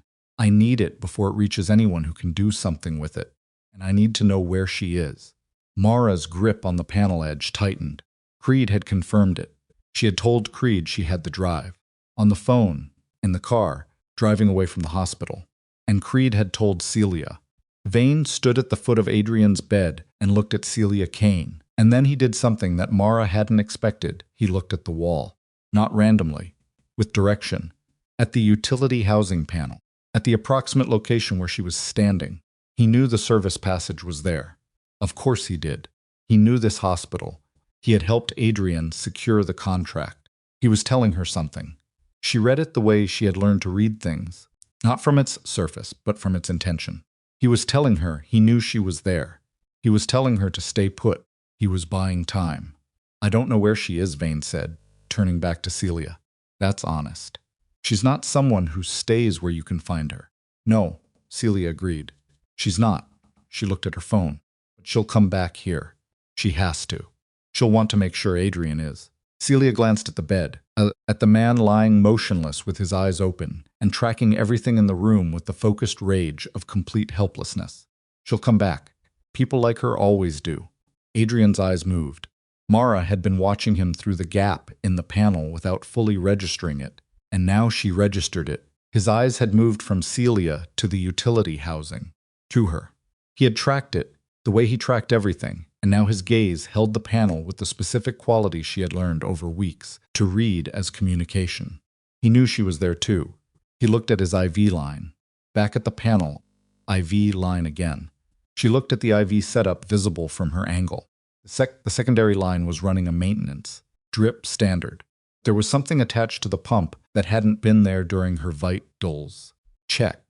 A secondary infusion bag, smaller, hanging behind the primary, not labeled in the standard way. She looked at Celia's man near the door. He was watching Vane, not the equipment. Vane was still talking, holding Celia's attention with the methodical patience of a man who understood that conversation was the only lever he currently had. The injunction only holds if the documentation stays frozen. The moment Mercer's surgery demonstrates improvement in Adrian's function, the basis for North Star's enrollment collapses regardless of your legal hold. Owen Mercer is not going to be available for this surgery, Celia said. You got to Mercer, Vane said flatly. A credentialing concern has been raised. These things take time to resolve. She looked at her phone again. Silas, I'm going to ask you one more time to tell me where the nurse is. After that, this becomes a different kind of conversation. Mara had already made the decision before she knew she'd made it. She pushed the panel fully open and stepped through the utility housing into room 417. Celia's man was turning toward her before she cleared the housing. Vane moved at the same moment, not toward Mara, but toward the man, putting his body between them with the weight of someone who had spent his entire life using his physical presence as a blunt instrument and had not lost the habit. The man shoved Vane. Vane absorbed it and grabbed the man's jacket with both hands, and the two of them went into the equipment cart near the door, with a crash that brought the second man in from the corridor immediately. Mara crossed the room in 4 steps. She reached the IV pump. Her hands were steady.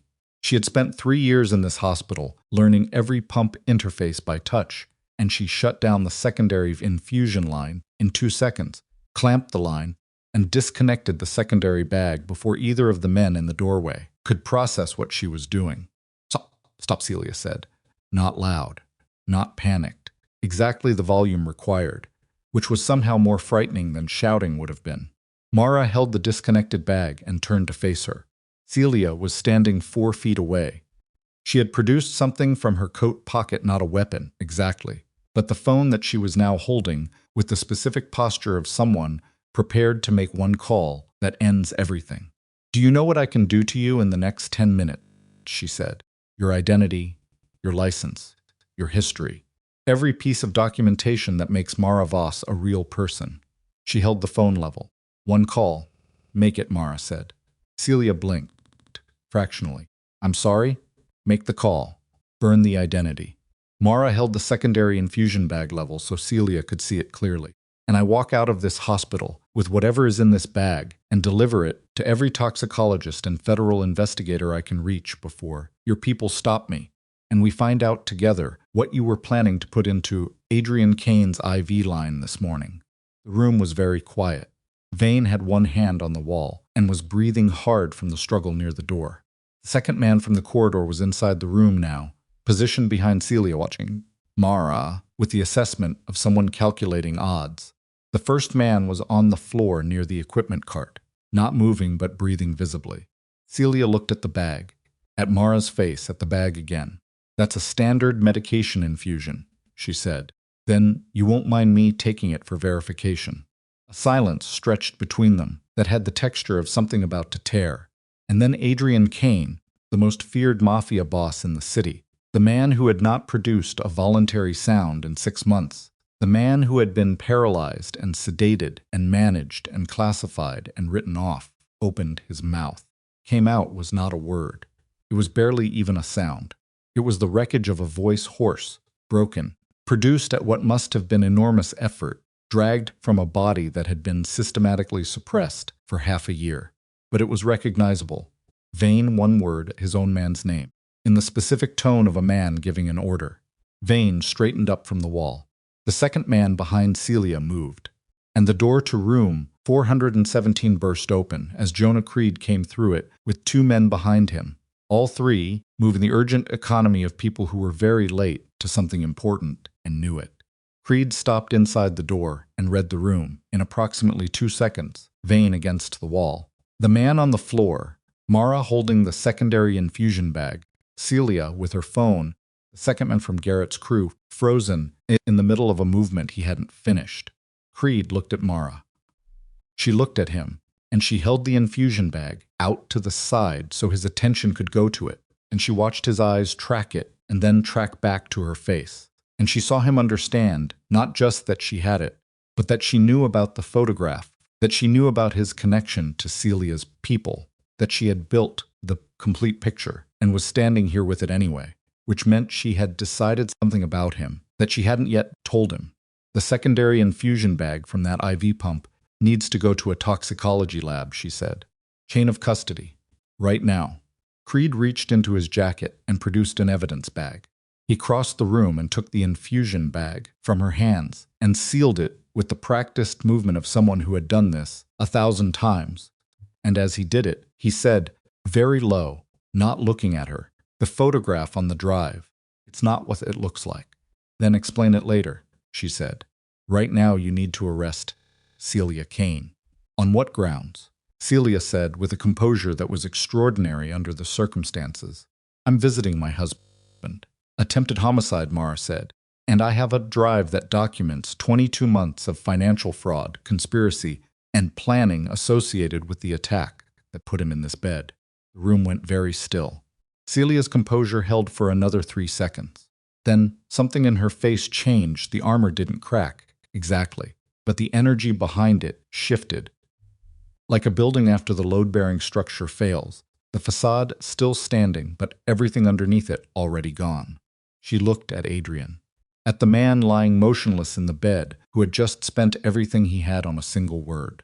Adrian's eyes looked back at her. 22 years of marriage, compressed into approximately 4 seconds of eye contact, between a man who could not move and a woman who had arranged that condition, and whatever passed between them in those 4 seconds was not visible on either of their faces, because both of them had spent their entire adult lives learning not to put important things on their faces.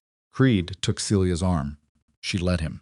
She went with the specific dignity of someone who has been prepared for this moment and practiced the appropriate response, who will let nothing on her face confirm what anyone in this room suspects about what she feels. As Creed walked her toward the door, she said, to no one in particular, the surgery won't help him. We'll find out, Mara said. Celia glanced back at her. One look. The look of a woman filing something away.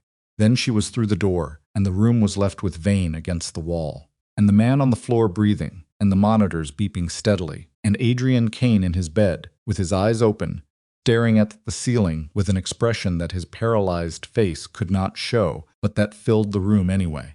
Vane pushed off the wall, crossed to the bed. He stood at the side of Adrian's bed and put one large hand on the blanket, near Adrian's arm, not touching him. Exactly, just proximate, just present, you knew, Vane said. Not an accusation, not a question, about Celia. You knew before. Adrian's eyes found his confirmation was in the stillness. He had known, had documented it, had hidden the documentation, and waited for someone to find it, because the one person he would have told the one person whose loyalty was structural, who had been beside him for 30 years, was also the person he couldn't risk exposing Celia to, until he had evidence, enough to be certain. He had protected Vane from the knowledge, because the knowledge without proof would have gotten Vane killed. Should have told me, Vane said. Adrian's eyes didn't agree or disagree. They just held Vane's with the patience of a man who had spent a very long time being certain about a very limited number of things. Mara stood on the other side of the bed and looked at the monitors, looked at the IV line, now running clean, looked at the door, through which Creed had just walked out with Celia Kane and a chain of custody evidence bag and a photograph in a file on a drive that still needed explaining. Her phone buzzed. A text from an unknown number. Surgery cleared. Mercer available 900. Garrett in custody, federal team. You have 2 hours. She looked at the time. 6:57 a.m. She looked at Adrian. His eyes had closed, not unconscious. She could tell from his breathing, but exhausted. The single word had cost him something considerable. She had 2 hours before the surgical team arrived. 2 hours in which the building's security structure was shifting, in which Creed was somewhere in this hospital with a compromised history and an unclear present, and held the pressure until the light changed. The drive in her pocket still contained 43 files that needed to reach the right people through the right channels, in which Celia Kane was in custody, but Halden was in custody too, and legal mechanisms had already demonstrated they could freeze things faster than she could move.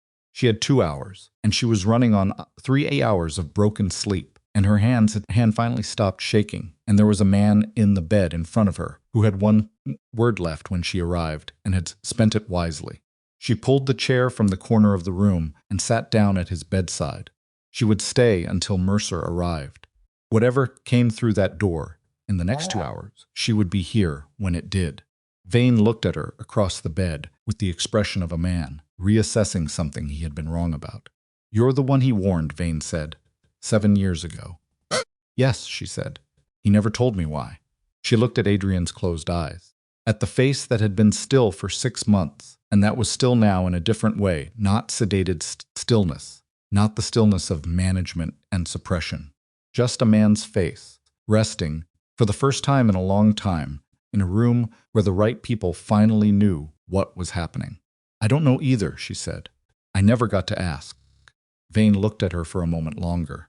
Then he nodded once and turned toward the door to stand watch, the way he had stood watch for 30 years, in the hallway outside a room where the most important person in his life was trying to survive long enough for morning. The monitors beeped. The ventilator cycled. The hospital moved through its early hours around them. And somewhere in the building, in an administrative office, or a security corridor, or a hospital conference room, Jonah Creed was sitting with a photograph and an explanation that Mara had not yet decided whether to believe, and the 43 files on the drive in her pocket were waiting for the right hands and the right moment. And Owen Mercer was somewhere getting ready to open a man's spine and find out what was actually possible. 2 hours. She sat with her hands in her lap and her eyes on the door, and waited for whatever came next to show itself. Creed came back at 7:40. He came alone, which told her something. He knocked on the door frame of 417, actually knocked, which told her something else, and stood in the doorway with his jacket open, and his hands visible in the way she had noticed was his habit when he was communicating that he was not a threat. Vane looked at him from the corridor, with the flat assessment of a man who had already decided and was simply waiting to see if the decision needed revising. "Can we talk?" Creed said. Not a question, a request. Mara looked at Adrian. He was still resting with his eyes closed, his breathing in the slow, rhythmic pattern of genuine sleep, not sedation, not suppression, but actual sleep, the first unmedicated sleep he had probably managed in months. She did not want to leave the room. She also understood that whatever Creed needed to say, he needed to say it away from the bed. She followed him into the corridor. Vane stayed in the doorway, where he could watch both of them in the room simultaneously. Creed stopped 6 feet from the door and turned to face her. He looked worse than he had an hour ago. His eyes carried the particular exhaustion of someone who'd been awake for a very long time, making decisions that did not have clean outcomes. "The photograph," he said. "Talk," she said. "The man in that photograph is named Reeves. He's the North Star executive Halden was corresponding with. I was running him as an informant for a license." He held her gaze without flinching. She noted. The meeting in the parking structure was a handler meeting. The envelope was documentation he was passing to me, internal North Star communications that became the backbone of the federal case. He paused. "If you have access to the full file metadata on that photograph, you'll find a timestamp. Cross-reference it with the federal informant registration date and the case filing date. The sequencing confirms what I'm telling you." She looked at him. "You had 11 months of intelligence on North Star, and you still couldn't stop what happened to Adrian Kane," she said. Something in his face absorbed that. "No," he said. "We couldn't. Because we didn't know about Celia's involvement until after he was already in that bed. Reeves knew about Halden and the hospital side of the operation. He didn't know who had arranged for Adrian to end up there." He pressed his lips together briefly. "By the time we connected Celia to the financial movements, the legal structure she had built around the case was already in place. Every time we moved, she had a mechanism ready. Because you had a leak," Mara said. "Yes." "Garrett." Creed nodded. "Garrett had access to the security contract. That gave him sight lines into our operational movements inside the hospital. Things I communicated through what I believed were secure channels, Garrett's people were intercepting them." He paused. I didn't know it was Garrett specifically until 40 minutes ago, when the federal team brought him in and he started talking. Mara studied his face. She had been reading people for a long time, reading the gap between what they said and what their bodies confirmed, reading the micro-compressions around the eyes that indicated managed information, reading the quality of stillness that meant someone was performing calm versus actually being it. Creed was not performing. He was a man standing in a hospital corridor at 7:40 in the morning, having survived a night that had gone wrong in most of the ways it could go wrong, telling her the truth because there was nothing left to manage. The case, she said. Where does it stand? The toxicology on the infusion bag will take 48 hours for full results. But the preliminary read is consistent with a compound that would have produced progressive cardiovascular suppression over 6 to 8 hours. Deniable as natural deterioration in a critically ill patient. He held her gaze. Combined with the financial documentation on the drive, the forged consent documentation from the envelope, and Garrett's testimony, we have enough to prosecute Celia Kane, Holden, and 3 North Star executives. He paused. The jurisdictional injunction collapsed when the toxicology request went as a criminal investigation, rather than a civil evidence dispute. Different legal track. Her attorneys didn't have a mechanism ready for that one. Mara absorbed this. She missed something. She's not perfect, Creed said. She's very good. But she built everything around the assumption that the drive's contents would be used through federal channels that she had identified and prepared countermeasures for. He looked at her steadily. She didn't account for a nurse who didn't use the channels she expected. Corridor was beginning to fill with the sounds of the day shift arriving. Somewhere down the hall, a cart was moving, and the overhead lights had shifted to full brightness, and the hospital was waking up around them. Mercer's team will be here at 9, Creed said. Garrett's people have been removed from the security contract effective immediately. The wing is clean. He reached into his jacket and produced the thumb drive in an evidence sleeve. I need to formally request this. We need the chain of custody to be documented. She looked at the drive. The photograph, she said. On the drive, Adrian put it there because he suspected you. He didn't know what the meeting was. No, Creed said. He didn't. He used it as insurance. In case you were the problem. Yes. Creed held the evidence sleeve out patiently. He was protecting himself with the information he had. That's what he does. That's what he's always done. She took the drive out of her pocket and placed it in the sleeve and watched Creed seal it. The 6 other patients, she said. The ones enrolled in North Star's program alongside Adrian, being identified and reviewed. All 6 institutions have been notified. Independent neurological assessments are being ordered. He pocketed the sleeve. Whatever was done to them, we're going to find out. She nodded once. He looked at her for a moment with the expression of someone who wants to say something and is deciding whether it serves any purpose.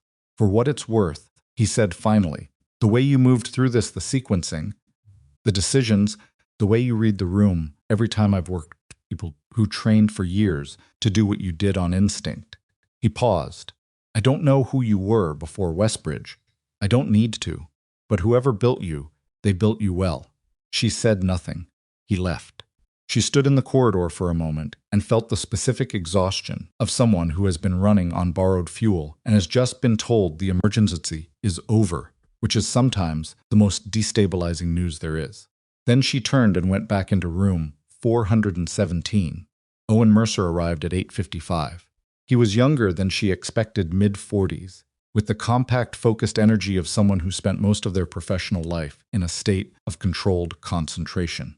He came with 2 residents and his own scrub nurse, and he moved through the pre-surgical assessment with a thoroughness that told Mara he had read the full file and understood that the original diagnosis was in question, Chad, and that he was not going to repeat anyone else's assumptions.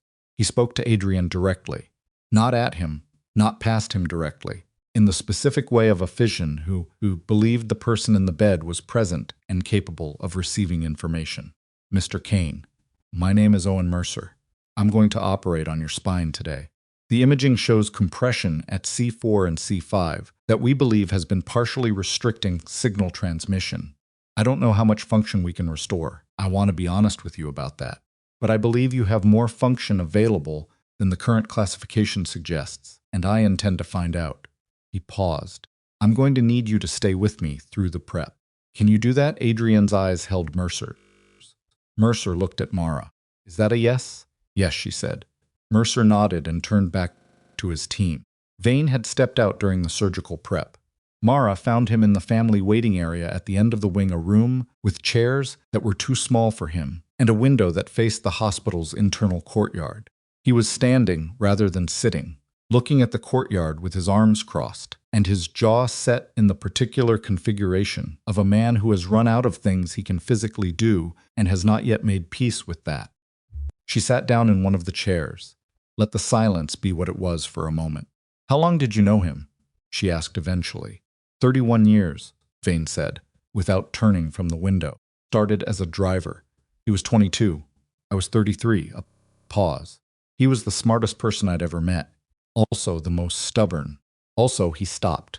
Started again. He trusted people completely or not at all. No middle. Celia was the one person he trusted completely who wasn't inside the organization. He turned from the window then, and his face had the quality of something that had been through a great deal of heat and had set into a different shape on the other side. I should have seen it. People who are very good at deception choose their targets carefully, Mara said. They choose people who are close enough to have blind spots. That's a generous interpretation. It's an accurate one. Vane looked at her for a moment. He never told me about you. 7 years, never mentioned it. I didn't know a person like you existed in his world until last night.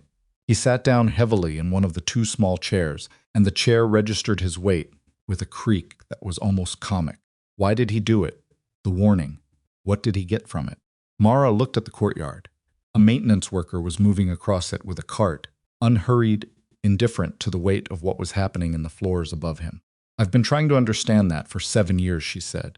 The best I have is that he did it because he could, and because it cost him nothing. He wasn't willing to spend, and because sometimes that's enough reason for a person to do a decent thing. Vane absorbed this. That sounds like him, he said. Not the charitable version people tell about men like him. The actual version. They sat in the waiting room while the clock moved through 9 and past it, and neither of them talked much, because there was nothing left to say that was more important than waiting. The surgery took 4 hours and 17 minutes. Mercer came out at 2:18 p.m. He pulled his surgical cap off and looked at Mara and Vane with the face of someone who has been in a high-stakes situation and has come out the other side and is still processing which direction the outcome falls. The compression is resolved, he said. The cord itself shows less damage than the original imaging suggested. We found evidence of chronic pharmaceutical suppression in the tissue profile, something that had been artificially depressing neurological signal transmission for months. He paused. Without that suppression, and with the structural decompression, we're going to see a very different picture during recovery. How different? Vane said. I don't make promises, Mercer said. What I'll tell you is that when I was closing, I asked him to try to move his right hand. He stopped for a moment. He moved it. The waiting room was quiet. Vane put one hand over his mouth and looked at the floor and breathed. Mara looked at the window. Recovery will be long, Mercer said. Months. There will be setbacks. There will be days when nothing feels like it's working. But the pathway is open. He looked at Mara specifically. You flagged the positioning pattern, the blood pressure variance. If that hadn't been documented, he would have gone to palliative care on the basis of the original diagnosis, and we never would have looked for the compression. He held her gaze. I want to be clear about that. She nodded once. She didn't have anything to say. That wasn't inadequate to the moment. Mercer put his cap back on and went back to his team. 3 days later, Mara sat across a conference table from a federal attorney named Yi, who had the organized intensity of someone who had been working on this case without sleeping enough, and who had a lot of questions in a very specific order. She answered them. All of them. She walked Yi through everything, the positioning observation, the blood pressure flags, the medication log discrepancies, the word anchor and what it meant and what she had done with it. She walked through Creed's involvement, the drive, the photograph, the chain of custody on every piece of documentation that had moved through her hands. When she got to the part about her own history, the operation 7 years ago, The identity she had left behind, the name she had been using, and how she had come to be at Westbridge, she told that too, straight, without editorializing. Yi listened, without expression, and wrote things down and asked follow-up questions that were surgical in their precision. At the end of 2 hours, Yi set her pen down and looked at Mara across the table. "Your nursing license is valid," Yi said. "The credentials check out. Whatever your history before Westbridge, the work you've done here is documented and legitimate." A pause. "There's going to be a period of review. Your name is going to appear in filings that become public record. You should be prepared for that." "I know," Mara said. "Is there anything in your past history that would constitute a legal problem for you personally?" Mara thought about it honestly. "No," she said. "There's history I'd prefer stayed quiet, but nothing that was wrong." Yi looked at her for a moment longer, who had interviewed a great many people and had developed a reliable sense of when she was hearing the truth. "All right," Yi said, and picked up her pen again. "Halden was charged on 11 counts, including medical fraud, abuse of a vulnerable patient, falsification of medical records, and conspiracy. Northstar Neurotech's government contracts were suspended pending a full audit. Their clinical trial program was shut down. The 6 other patients enrolled in the program, were transferred to independent facilities for fresh neurological assessments. 2 of them, within 60 days, showed measurable improvement once the pharmaceutical suppression was removed. Adrian Kane was charged with conspiracy to commit homicide, financial fraud, and 8 counts associated with the planning and facilitation of the attack that had put Adrian in room 417. Her attorneys were capable and expensive, and they filed motions with the practiced speed of a legal team that had been told to prepare for exactly this. The process would take years. She was remanded pending bail determination, and the bail determination went the way it always go for people charged with orchestrating violence against a spouse, which to say it did not go in her favor. Garrett talked for 3 days straight and gave the federal team enough to build cases against 4 additional members of Celia's network, including the man who had physically coordinated the attack on Adrian 18 months earlier. He was arrested in another state, eating lunch at a diner, looking like a man who had almost convinced himself he had gotten away with it. Almost. 6 weeks after the surgery, Mara walked into Adrian Kane's room and found him sitting up, not fully upright, supported by a wedge system and the raised bed back, arms still largely limited in their range, right hand showing measurably more control than the left, but sitting with his eyes at a different angle than the ceiling, taking in the room from a perspective he hadn't had in 8 months. He looked at her when she came in. She pulled the chair to his bedside and sat down, the way she had been doing for months, and for a moment neither of them said anything. The monitors beeped.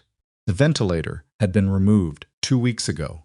He was breathing independently, which Mercer had described with characteristic understatement as encouraging. "You look better," she said. His voice was still rough, still required effort, but it was there. Had been coming back gradually, like everything else, the movement, the sensation, the slow return of a body to its owner after a long and brutal absence. "You look tired," he said. "I've had a busy few months." Something moved in his face that was not quite a smile and was not quite not one. "Yeah, I heard." "From Vane?" "Vane. Mercer. The federal attorney who came to take my statement." He looked at the window. "Yi. She's thorough." "She is." A pause. The particular quality of silence between 2 people who have been through something together but have not yet established the vocabulary for discussing it. "Anchor," she said. "That night. How long had you been trying to get that word out?" He was quiet for a moment. She could see the effort it took, not physical, this time, but the other kind.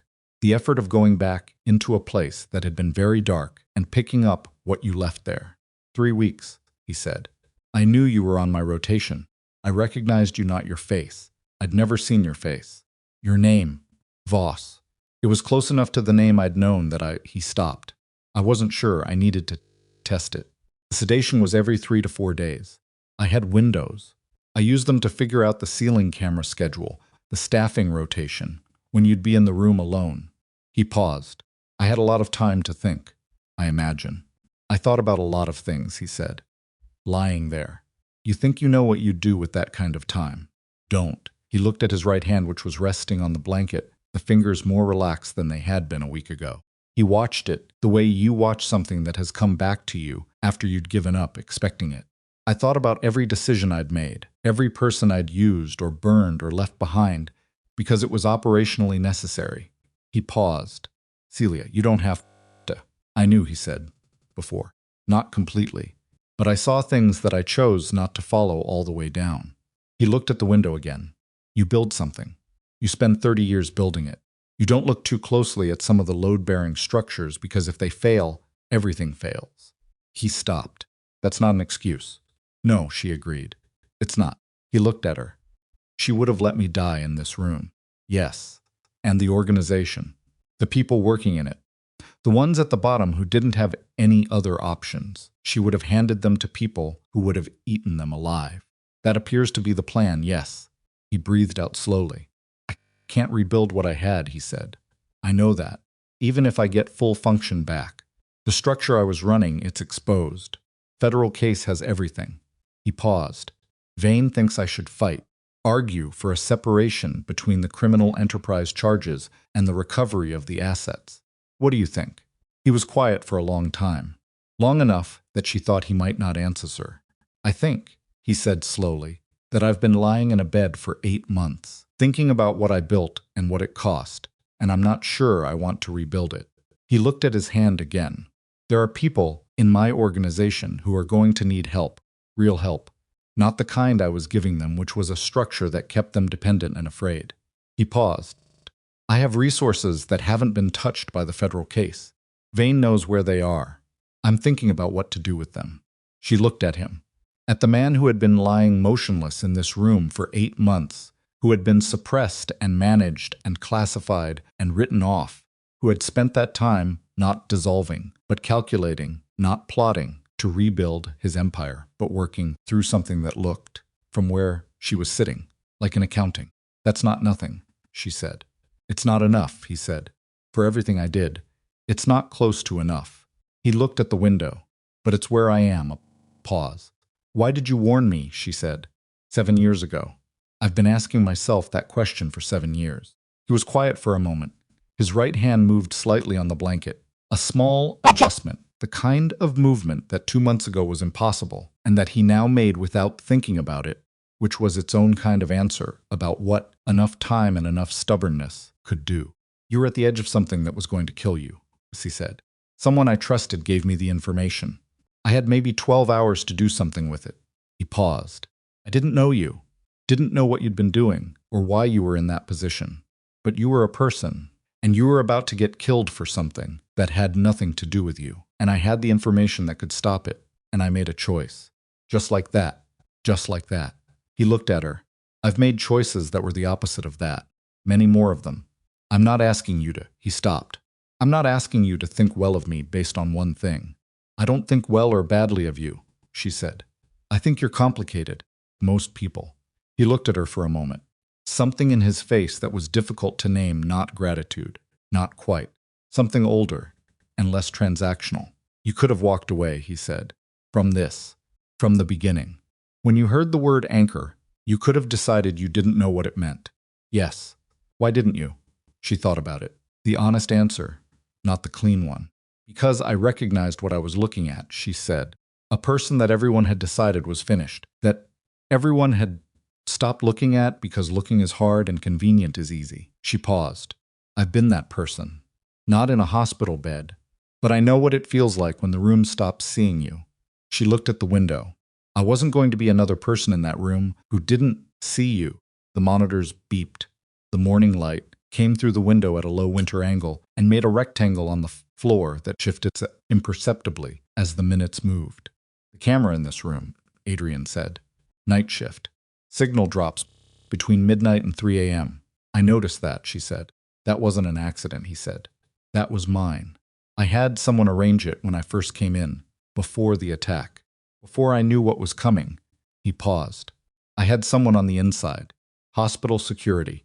Not Garrett. Someone else. She looked at him. Someone arranged things so that if I ever ended up here, there were small protections in place. Camera gaps. access irregularities. He paused. I didn't know I was going to need them for myself. She absorbed this. The camera drop. The 3-hour window. The window she had used without knowing it had been prepared. He had, inadvertently, built a protection into the place he ended up helpless, and that protection had given her the space to hear the word anchor and respond to it without being observed. You built your own escape route, she said. Before you knew you'd need it. I always build escape routes, he said. It's a habit. She looked at him for a long moment. At the complicated, difficult, not redeemed but trying man in the hospital bed, who had built a career on making people afraid, and who was now sitting up for the first time in 8 months, thinking about what to do with the resources he had left. 6 patients, she said. The other ones in North Star's program. I know about them. 2 of them are showing improvement. The other 4 the facilities they're in don't have the resources for the kind of rehabilitation they need. He looked at her. Vane knows where the resources are, she said. You said so yourself. He was quiet for a moment. Then something moved in his face, the complicated, weathered version of something that might once have been simpler. Yeah, he said. He does. On a Tuesday in late February, Mara walked into the rehabilitation gym on the 4th floor and found Adrian Kane standing between 2 parallel bars. He was not standing gracefully. His legs were shaking with the specific violence of muscles, rediscovering a task they had been denied for the better part of a year. His knuckles were white on the bars. Jaw was set with the particular expression of a man who has decided that whatever his body intends to do, he intends to do something different. Physical therapist stood at the far end of the bars, watchings with the careful attention of someone who knew better than to offer help that hadn't been asked for. Vane was near the door. He had his arms crossed, and he was looking at the floor, which was how Mara had come to understand that Vane experienced strong feeling by not looking at the thing causing it. Adrian took 1 step. His right leg moved forward, shaking, and landed, and held. Then the left. Then he stopped and breathed. Mara stood near the door beside Vane and did not say anything, because there was nothing to say that belonged in this room right now. What was happening was between Adrian and the distance between the bars, and it did not need witness or commentary. It only needed to be allowed to happen. He made it to the end of the bars. He stood there for a moment, with his hands still on the rails and his head down, catching his breath, and the physical therapist said something quiet, and Adrian nodded once without lifting his head. Then he lifted his head. He looked across the room at Mara. She had seen his face express a great many things in the past few months: determination, pain, the specific furious patience of a man who would not accept the limits being imposed on him. She had learned to read expression in a face that for months had been almost entirely still. What she saw now was simpler than any of those things. He was here. He had made it to the end of the bars. And she was at the other end of the room, and he was looking at her the way you look at a fixed point when everything else is uncertain. She didn't smile. She just looked back. He took his hands off the bars. He stood unassisted for 3 seconds before his legs required the support again, and he reached back for the rail. But 3 seconds was 3 seconds, and nobody in the room pretended it was anything other than what it was. Physical therapist made a note. Vane looked up from the floor and then looked back down again.